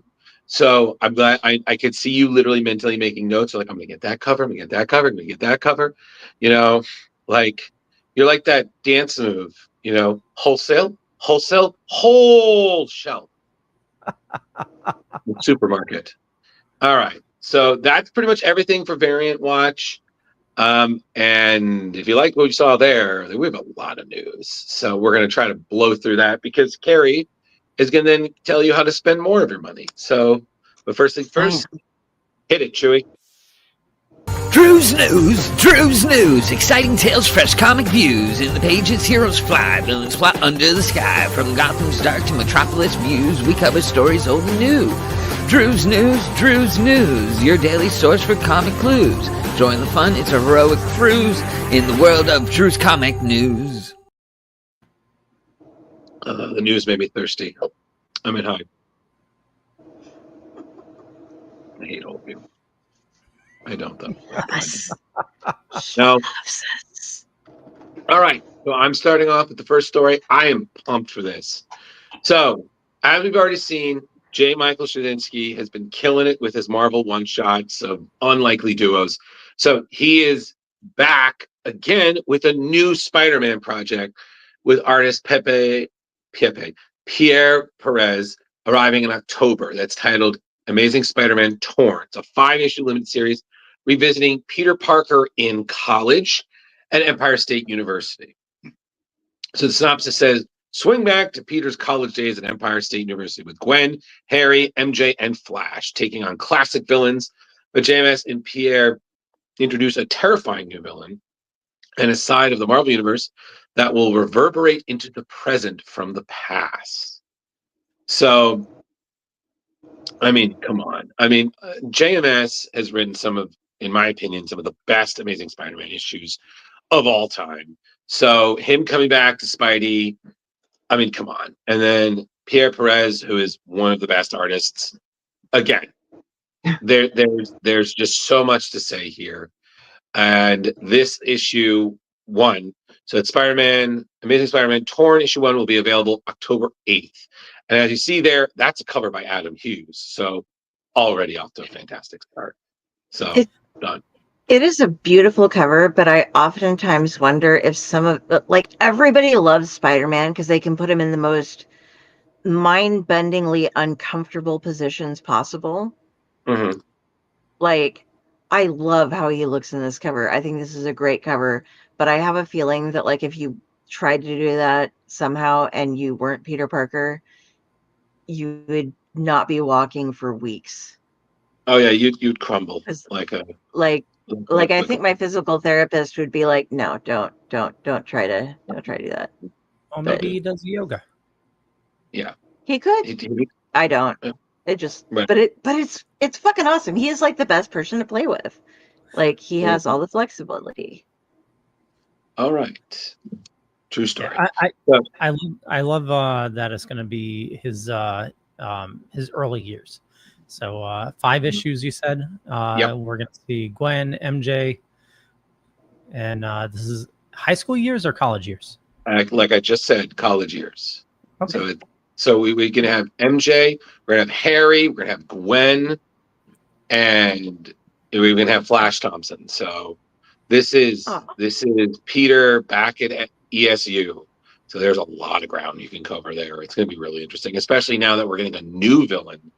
So it's kind of like we're getting both, we're going back, but we're also kind of rebooting things. So should be interesting. Very cool. Okay. Awesome. Leo, I know you're excited about this one. Oh, hell yeah.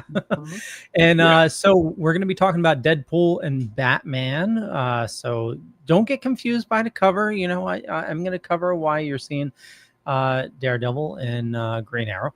So after more than 20 years, Marvel and DC, they're going to be teaming up again for a massive crossover event, and it's headlined by 2 characters you never expect to see together, Deadpool and Batman.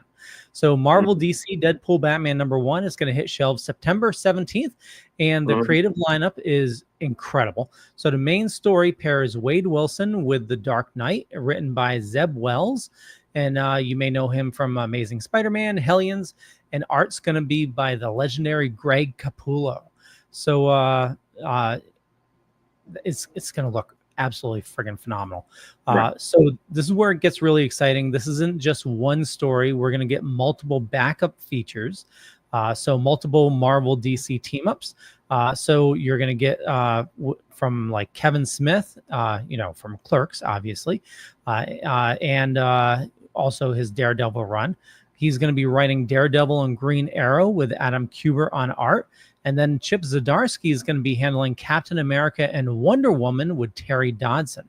And and also you're going to see an image of this that looks friggin' awesome. Most incredible, wholesome pairing is going to be Kelly Thompson is writing Jeff DeLandshark meeting Crypto the Superdog. Oh my God. Yeah, it's art by Giru Hiru. And as you know, Thompson's been killing it on Absolute Wonder Woman.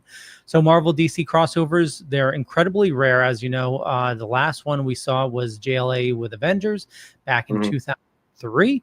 And this is definitely going to be a must to add to your pull list. I know I'm going to be adding all of them. And again, September 17th. And we'll go through the covers here. So obviously Daredevil and Green Arrow.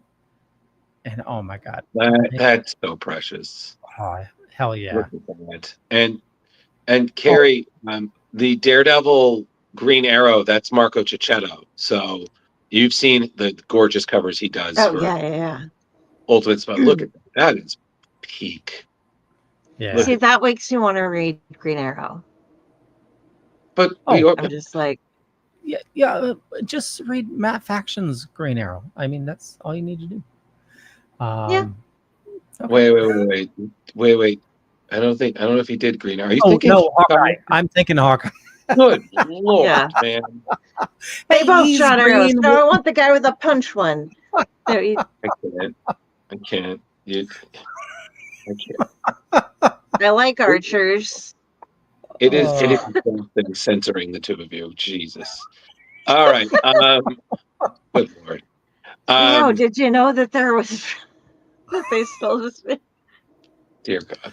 Hold on. There was one more image. Why wasn't it? Yes. Don't put us in this. Well, yeah, we already. Yeah, but I think we've shown that before. That's Capullo. No, we didn't. Yeah. I mean, don't get me wrong. That was awesome. I never thought I'd ever see again both of them together. So I'm like, wow. Oh, and then they just decide, hey, let's sweeten that pot. Let's just do more of them. Do you know how much therapy Batman is going to get out of this? Because he can't actually kill Deadpool, but he can just clobber just every punch he's ever wanted to put into somebody. And what a smartass Deadpool is. It's like Batman can finally just get punch therapy like mad. Yep. The same way that Darkseid is Superman's therapy. Because I don't have to hold back. We're going to process a lot of high school right now. Yeah. But no, it's going to be great. Absolutely. So I just can't wait to hear what the fourth wall breaks are going to be, Absolutely. All right, Carrie, I know you're excited about this one. So everything is, well, you'll see. Hold on. Give me just a second here. Can you hear me? Yep, we can hear you. Oh, okay. Sorry, something got muted, and then I was like, I didn't hear anything. Okay, so James Tynion's Tiny Onion and Image Comics are coming together this fall to bring us a new Western horror comic, Everything Dead and Dying. Available September 3rd, writer Tate Brombell from House of Slaughter and artist Jacob Phillips from Newburn present us with a gorgeous Gothic masterpiece following the life of a man who survived a zombie apocalypse and remained back home on the family farm with his undead family. So that's different. But of course, even it can't be that easy. Our hero, Jack Chandler, has to face another group of the living who invade his hometown and threaten to tear his already fucked up life apart. We're going to be featuring some variant covers here from Joshua Hickson, Sean Phillips, and others. And it's also going to be available in digital format on Kindle, Apple Books, and Google Play. And they didn't really give us that much to go by as far as what's going on, but it sounds really sadly sweet and horrific. I mean, he's hanging out with his dead family that are still walking around and trying not to get infected, and then having to defend his town. He kind of got stuck in the reality of that's all he has and trying to defend his family from something. It looks like it's going to be, it's just gorgeously drawn. The color schemes are brilliant. It's a great new idea, a new twist on the whole zombie things. There's been things similar, but this one looks pretty solid. It's got teeth. So yeah, they described it as The Last of Us meets Yellowstone. So what two wonderful images to just mash together. You're like, wow, that is a great idea. Since you said it has teeth, as long as it doesn't bite. God damn it, Leo. God, no, but you know what, Leo? You can do better. I'm not going to say it. So, you know, I've seen you do better. No. Seen you do better, buddy. Sorry. Well, I know. it could be worse because I was going to say No, during no. Real quick. That was not an invitation for let you Leo to keep talk, going. Drew. It's time for him to let his personality shine. Well, when Vito said, we have to give paws, I was going to ask, is that the fox paws or Rottweiler paws? There you go. Roddy. Can't beat a Doberman because he's dead already. So, Next, please. Those were totally Roddy paws. I know he hates it when we call him that, but you know, great stray. It's great. The stray. Drew's just like, fuck off, both of you. Oh. I'm just going to wait till the next slide, please. Okay. Megan and I were driving the other day, and we passed a dead deer, and it was on the side of the road, and it's like his paws hooves were up, and she goes, "Deer." I go, "Oh, that's a dancing deer," and dancing deer because his paws. Okay. I take it back. If you haven't seen it before, go check out Godzilla versus Bambi. It was made in like 1940 something or whatever. It's best short film you'll ever see. Anyway, go on. Oh, look, Drew, it's ultimate stuff. That would be you. Yeah, it would be me. And Leo, congratulations. Get out. Because you do better, and then you did dancing deer. Wow. So ignoring that, but appreciating Carrie. So covering, of course, the Ultimate Universe, we have their solicitations for September 2025. I mean, again, so much to cover. I mean, we've already covered Ultimate Hawkeye, which is going to have his own solo one shot.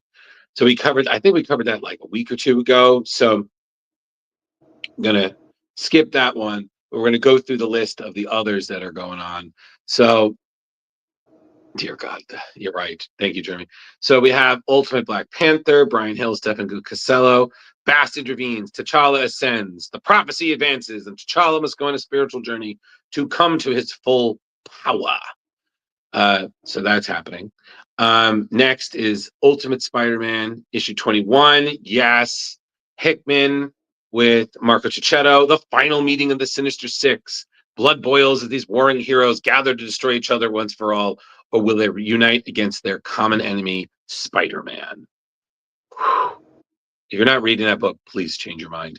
Ultimate Spider-Man Incursion, issue 4, written by Dennis Camp and Cody Ziegler, art by Jonas Suroff. Miles Morales in the Eurasian Republic. Miles continues his quest for Billy, his infant sister, even though the Maker's Council foils him at every step. What will happen when he runs into the Council's ruthless rulers, Magic, Colossus, and Omega Red? And what is the Council really after with the Maker's card anyway? So don't miss the penultimate issue leading up to the climactic finale. Ultimates issue 16, which says, from the skies to the streets, the new Ultimate. The Maker is only 3. Yes, already 3 months away and time is running out. But the Ultimates network is bigger than ever as they're inspiring more and more people to join their cause. I can't miss street level adventure from the Ultimates' new recruits. So that's pretty dope. Ultimate Wolverine issue 9, written by Chris Condon, art by Alessandro Cappuccio. Raid on the Sentinel Factory. With Wolverine reunited with the opposition, it's time to hit back at Colossus, Magic, and Omega Red and hit hard. But the opposition isn't prepared for the horrors that await them when they attack a factory secretly producing powerful android soldiers. And of course, last but not least, Ultimate X-Men 19, written and drawn by Peach Momoko, sees Shadows of the King and the Astral Plane. Has Hisako, aka Armor, been saved? A climactic battle between Armor and the Shadow King in the Astral Plane. What secrets does Kageyama still hold, and what does the Children of Atoms dependence on his power really mean? So this is all coming out September 2025.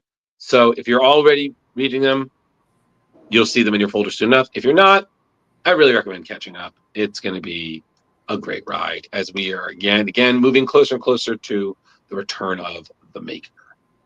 Yep. Very excited.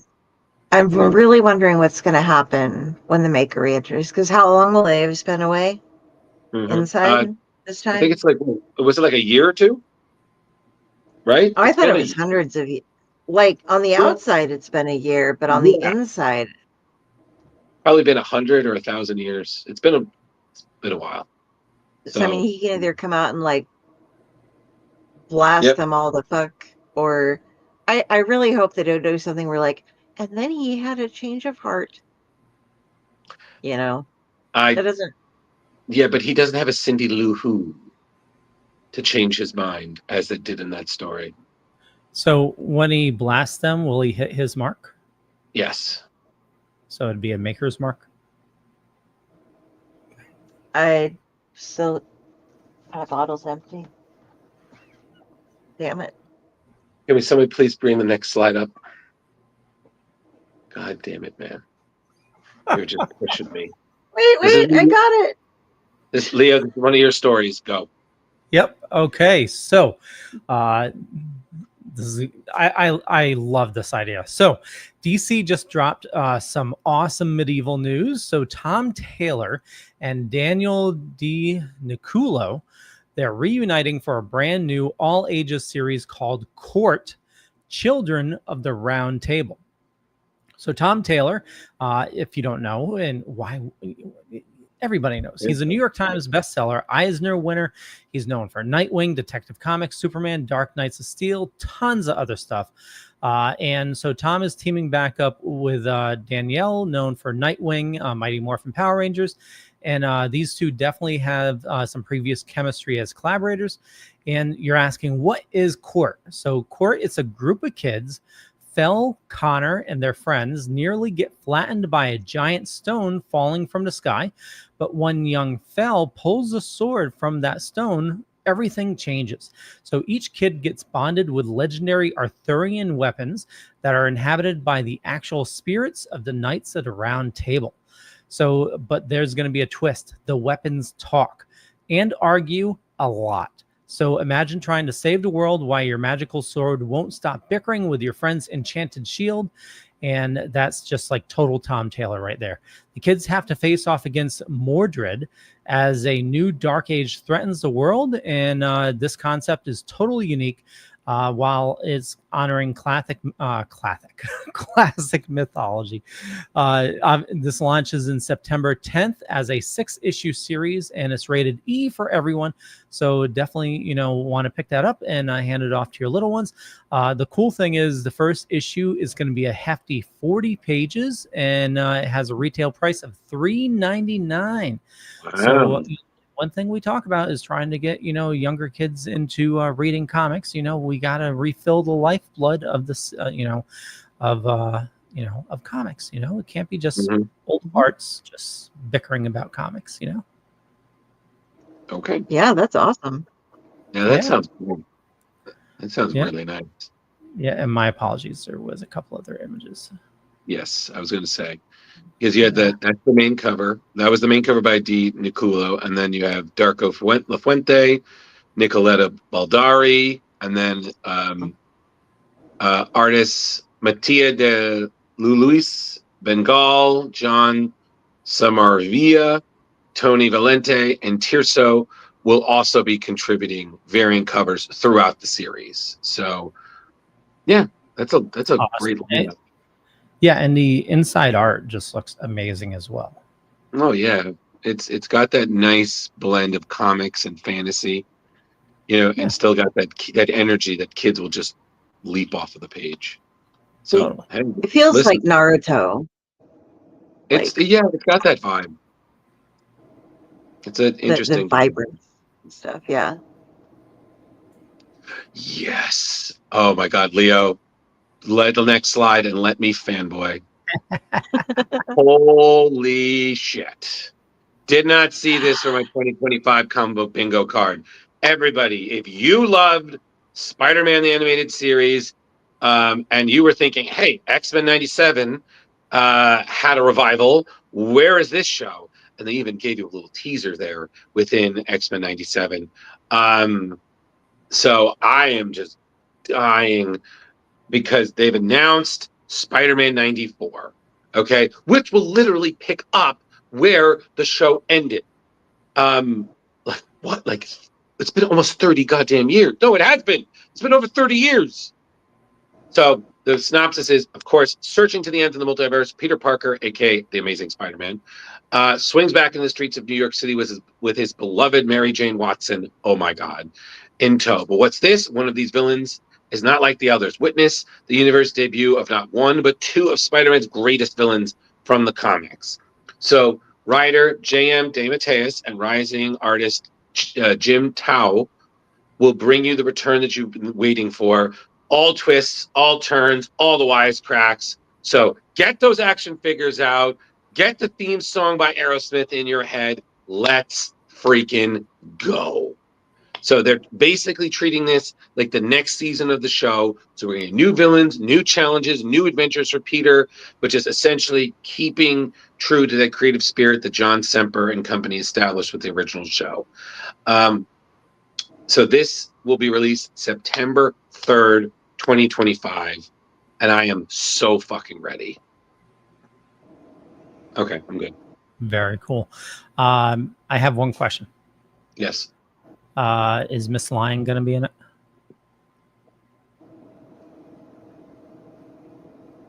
Leo, I gotta tell you that. If they're bringing back Spider-Man 94, they need to bring back Spidey and his amazing friends. We got to know what happened to Miss Lion. Leo, I'm going to say this, and this is my answer to you. Why do you make it so hard to love you? Why? Why? Like Carrie makes it so easy. Look at that. You just... You know you love it, Drew. Next slide, for the love of God. I think. Oh, where are we at? Carrie this is definitely ready. Yes. Given that I write H.P. Lovecraftian fiction, I grabbed this one. So The Last Day of H.P. Lovecraft. This started off as a French graphic novel written by Romuald Guillevo with art by Jakub Rebelka. And Boom Studios is turning it into a miniseries. It's going to have variant covers by Ben Stenbeck, John Pearson, and Suspiria Vilches. And this book looks gorgeous and haunting. H.P. Lovecraft was a very amazing but controversial author of weird fiction, and he was the creator of the Cthulhu mythos. If you have no idea where I'm coming from there, go look it up. You'll figure it out. He wasn't necessarily the best person. We can blame it on the time. We can blame it on his seriously messed up mental health, which also contributed to why everything turned out how it was. But we don't have to compare the art to the artist or whatever you do there. Separate them. There we go. All right. So his life was a struggle, to say the least, and his mental health was often restricting to him. But this book, to me anyway, looks like a fever dream of a biography. And you can check out. It is going to be showing up in comic book stores on September 17th. And you can also, once again, get it in digital format on Kindle, Apple Books, and Google Play. So, I'm definitely going to be getting this because... it looks great. And I'm going to go I didn't know about the original, either the French book, so I'm going to have to go back and get that as well so I can... But I don't read French, I don't know if they have a translated version or not, but... Probably they do. Yeah. Yeah, big fan of his work, so I'm super excited this is coming out. Okay. Yeah. That sounds great. And now I'm equally impressed because Leo is covering the next story, and it's a horror comic, so I'm impressed because he does not do those. No, I don't, but it's I'm very excited for it. All right, go for it, buddy. Yeah. So Skybound has been killing it with Transformers lately. It's Skybound and Image, but they just released some massive news from Skybound and Image. It's going to totally blow you away. So, the name Robert Kirkman, Walking Dead and Invincible. I've rewatched Invincible like a dozen times already, and I'm reading through the book again. But it's finally teaming up with legendary artist David Finch for a brand new series called Skin Breaker. So the collaboration has been years in the making, and Kirkman's calling it a high watermark for both their careers. So Skin Breaker, it drops September 24th, and this is going to be brutal. We're following Enor, an aging chieftain who wields a massive weapon called the Skin Breaker, but he's getting too old to even lift the thing.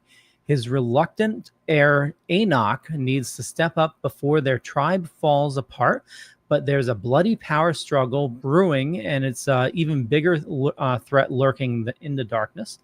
So Kirkman's describing this as unrelenting, brutal, but also contains a ton of emotion and heart. If you know his work on Invincible and Walking Dead, he's not messing around. And he promises to shock you and make you cry, which, we've all done reading his books. David Finch is going all out here, too. The guy gave us incredible runs on Batman and New Adventures, and he's calling this a labor of love and the privilege of his career.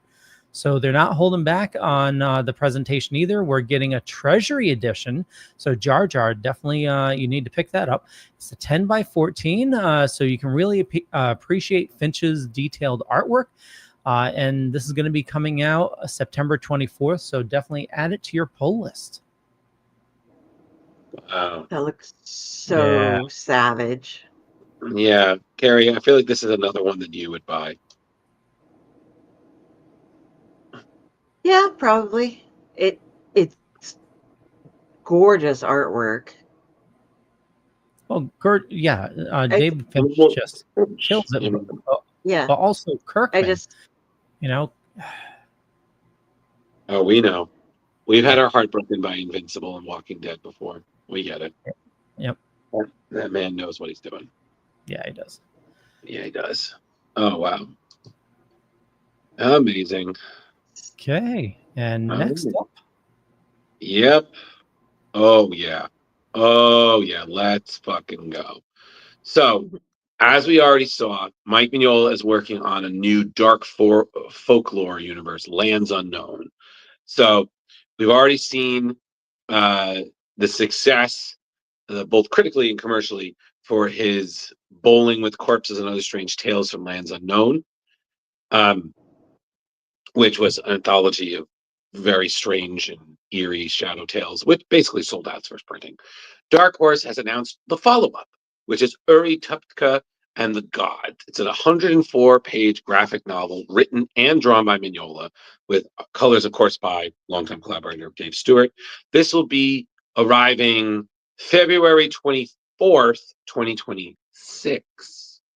So, the synopsis essentially is where Bowling with Corpses will introduce us to a strange new world with loosely connected tales. Uri Tupka zeroes in on one character. His name is Uri Tupka, a former doctor of theology turned fugitive heretic, wandering the lands in search of evidence that the gods are real. And of course, and this doesn't surprise anybody who has ever read a Mike Mignola story, the search will become far more than it ever thought. So, like I said, Mignola has said he's been describing this as some of the most fun he's ever had drawing comics. So we're talking pirates, bandits, witches, demons, giants, monsters, talking cat, queen of the vegetables. What? I don't care. I'm in. That's it. I have nothing more to say. Wait till next year, save up your money, buy this. Let's just keep encouraging Mike Mignola to live out his strange, strange dreams. So, yep. Awesome. Well, actually, Leo, that's not correct, because while that is awesome, and I do agree with you, I believe that someone else in this room is going to think your story next is awesome. So, Hell yeah. And you know, Carrie, you know, thanks for letting me cover this because we fought over this one. Yeah, but listen, you rolled the dice and you had a bigger, you rolled a higher percentage, so it happens. Yeah. You know? Okay, so Dark Horse Comics just made a huge announcement, and it's going to excite anybody who's ever rolled a 20-sided die. They're launching their first official Dungeons and Dragons comic series called The Fallbacks this October. So this 4-issue series comes from writer Greg Pak. You know him from his work on Incredible Hulk, Action Comics, and art by Wilton Santos. They're adapting characters from Jolly Johnson's 2024 novel, The Fallbacks, Bound for the Ruin. And it apparently reads like the best D&D campaign you've ever been a part of. So their story follows this ragtag group of adventurers. We got Tess, the elf rogue, Anson, the human fighter, Kazrin, the wizard, Lark, the Tiefin bard, and Baldric, the dwarven cleric, and Uggy, the Adayug. So if you don't know what an Adayug is, just imagine a tentacled garbage disposal monster. And Carrie, did I get that right? As far as I know, it's a, yeah. So I haven't encountered an Adayug. Okay. Yet. So these heroes roll into the city of Loudwater looking for gold and glad side of some local do-gooders after tangling with kobold thieves. Pack describes it as having that authentic D&D campaign feel with your funnest, most subversive friends. And now technically Dark Horse has done D&D before with, you know, Stranger Things, crossovers, and Critical Role books, but this is going to be their first official, just straight D&D series from the official license after they received it from Wizards of the Coast. So the Fallbacks #1 drops October 15th with covers from some fantastic artists, including Marguerite Sauvage. And we're going over some of the covers here. And Carrie, the reason why I wanted to cover this, like I loved the D&D comics from the 80s. You know, it's yeah. So I thought I was the only person who'd ever played, so I was just like, oh, I'll take this because, you know, I'm the only D&D-er, I never played. I never played D&D. My friends wanted me to play, but I tried. Oh, I've yeah. been. It's not that I can't, or there's nothing. It's just my attention span for some reason doesn't allow it. Although I've been told that I would be a great DM because I can do the voices. And I've DM'd. Yeah, you need to make the charts and all the things and all the stuff too, but you would be good at it, yes, because you. Yeah, I mean, Carrie, I think I've told you that if you just gave me a script, I would just. It's just basic voice acting. Just read it. I've built entire worlds. I've been. The one thing that killed me on that was the bard, the tiefling bard, because tieflings, at least as of 3.5, which now we're into 5th ed, so it's the rules have changed a little bit, could be either Feyborn or Fey descendant or like infernal descendant. And so this one is obviously infernal as it had like all the red skin and stuff.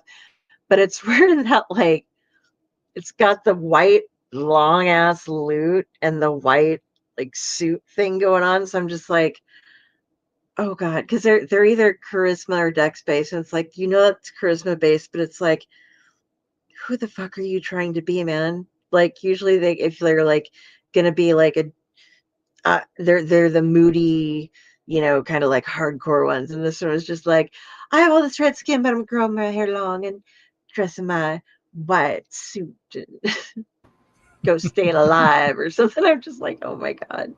Dear God. Yeah. See, I loved D&D back in the 80s because it was like medieval, you know, and I loved the cartoon, you know, and then the comics came out like that was so cool. I did play the games though, the old TSR games, you know, on DOS. And I am trying to get through Baldur's Gate 3, which I hear that is, you know, very similar to actually playing, you know, the real D&D game. Is it, which company's putting that out? Baldur's Gate 3? Yeah. It's out already.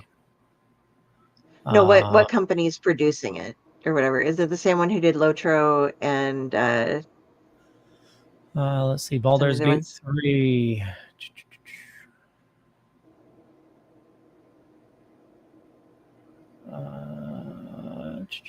Who makes it? It's not telling me who makes it. A lot of them have been very.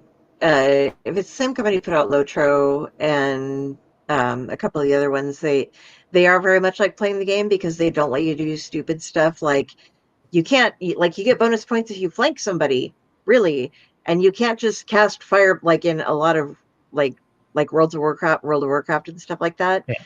I cast fireball into the middle of a party, but it only hurts people that aren't my friends. You know, it's like, nope. If you do that, you kill your friends too. Yeah. Pay attention. Lorien Studios is the company. Okay. I'm not too familiar with them, but I have heard a lot of positive things about Baldur's Gate. So if it's it should be fun. Sounds but good. Yeah. Well, Okay. we have Good one times. more story. I think, Carrie, this is you. No, Actually, this is another Drew. that would be Ooh. me. So, as if one Mike Mignola story wasn't enough, we have now Captain Henry and the Graveyard of Time. It's a 4-issue miniseries by Mignola and Bruce Zick that will explore a previously uncharted corner of the Hellboy universe. So in the series, Edward Grey, who as we know is the Witchfinder, and the Whittier family are attempting to send someone into the realm beyond to free their uncle. Unfortunately, he gets a little lost in time and discovers that the only thing worse than the monsters he finds there is actually time itself. So apparently, according to Mignola, this is not exactly in his wheelhouse. He's not really a science fiction guy, unless it's, Victorian science fiction, which, as Carrie would know, is usually people tampering with forces they don't understand, and then they find themselves into nowhere in like a bubble helmet diving suit, like, which of course in Mignola's mind usually ends up with a haunted polar bear. Like, I'm sorry, what? So Zick said he is so pumped to work with Mignola, just kind of describing a crazy, fantastic reality, that this story is just the kind of thing that you just use everything you've learned over your whole career to make come to life. And as we're following Captain Henry and his apparently a new time traveler sidekick, we're going to begin in Victorian England, then go to a ghost realm, then this retro techno dimension that descends into a nightmare realm of monsters, ghosts, and the terrifying Time King. And then we're going to have a peppering of familiar faces from the Hellboy universe, including Big Red himself. So again, you have a soldier, a fortune hunter, a hero around mythic figures, and just, again, this is a new mythology for time traveling, from the origins of science to the adventures of time machines. I can't say anything more. This sounds so freaking rad.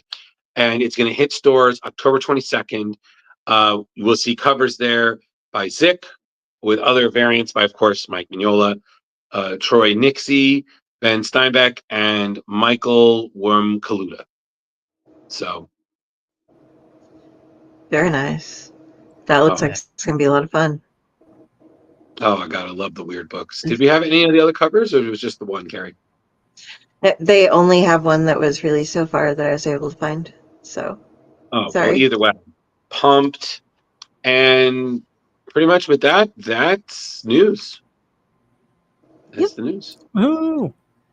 All right. Yay! So, Carrie, what's new with the world of the Kickstarter? Shut up and take our money.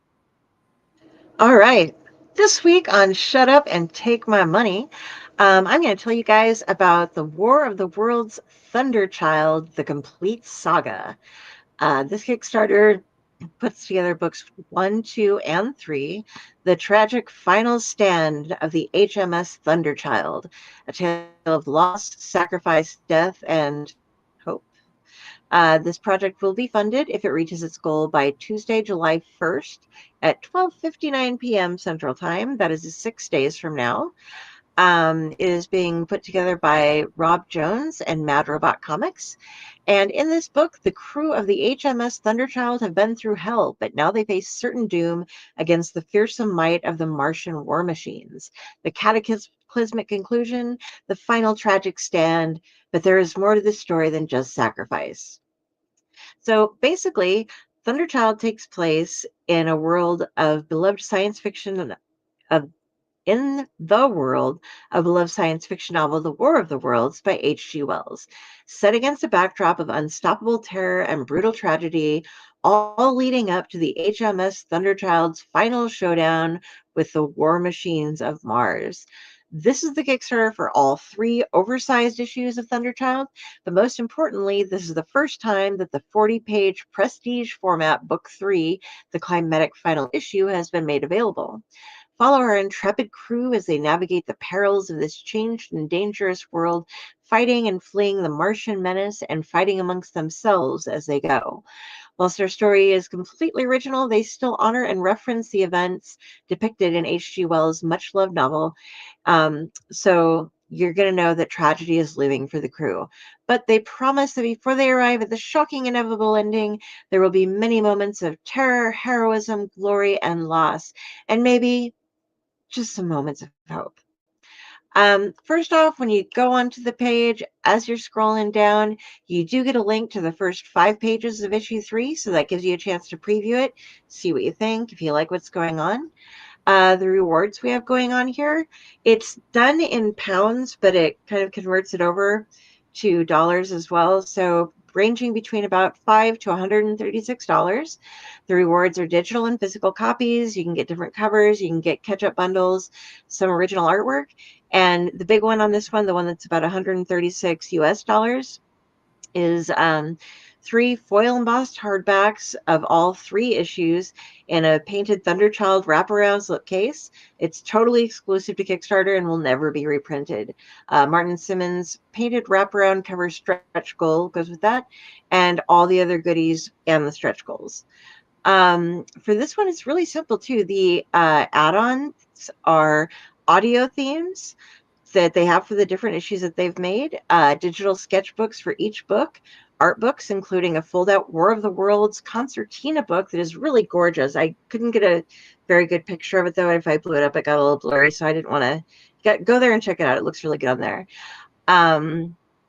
There's a digital package of Mattias comics. This one is cool, too, because it has a 3D printable file of the HMS Thunderchild that you can get right there. For one of the add-ons. I think it's only like a $15 add-on, $10 or $15 to get that. I'm not sure if it was in pounds or dollars. And you can get a couple other collections. And really simple. This looks like a great fun book. If you're into like the old H.G. Wells kind of stuff, it sounds maybe a little Jules Verne to me too. Maybe that's just me going for it.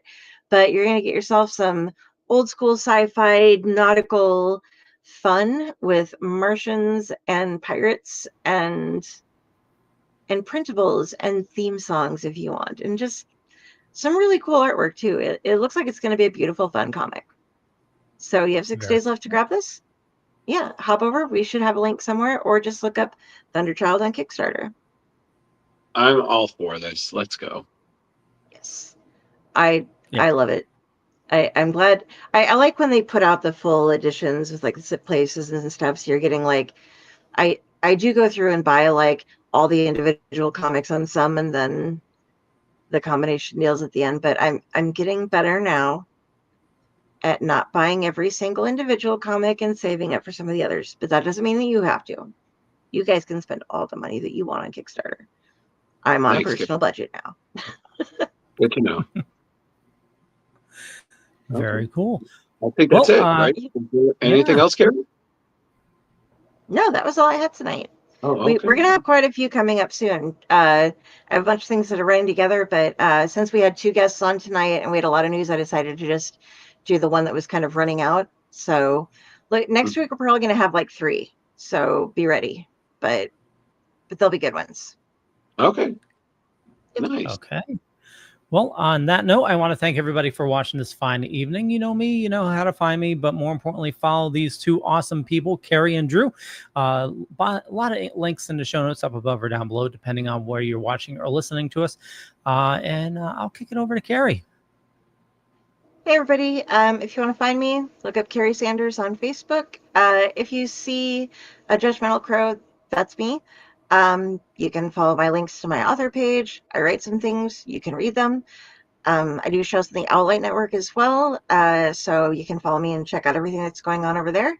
And if you need to contact me for something, go for it. I might check. I'll hopefully notice or something. But yeah. And if you'd like to talk to Ratatosker, he would prefer it if you sent him shot glasses instead, or just little bottles of booze. He's just a dick jump. So anyway, that's me. Let's see how Drew's doing. Hi, I'm Drew. I'm doing great.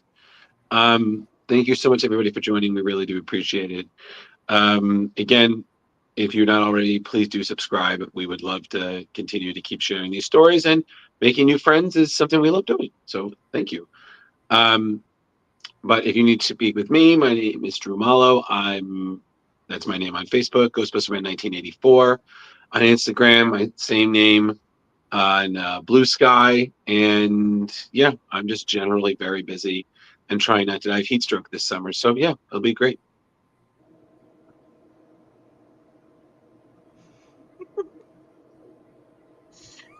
We're just going to stare at Drew for a while. Bye, everybody.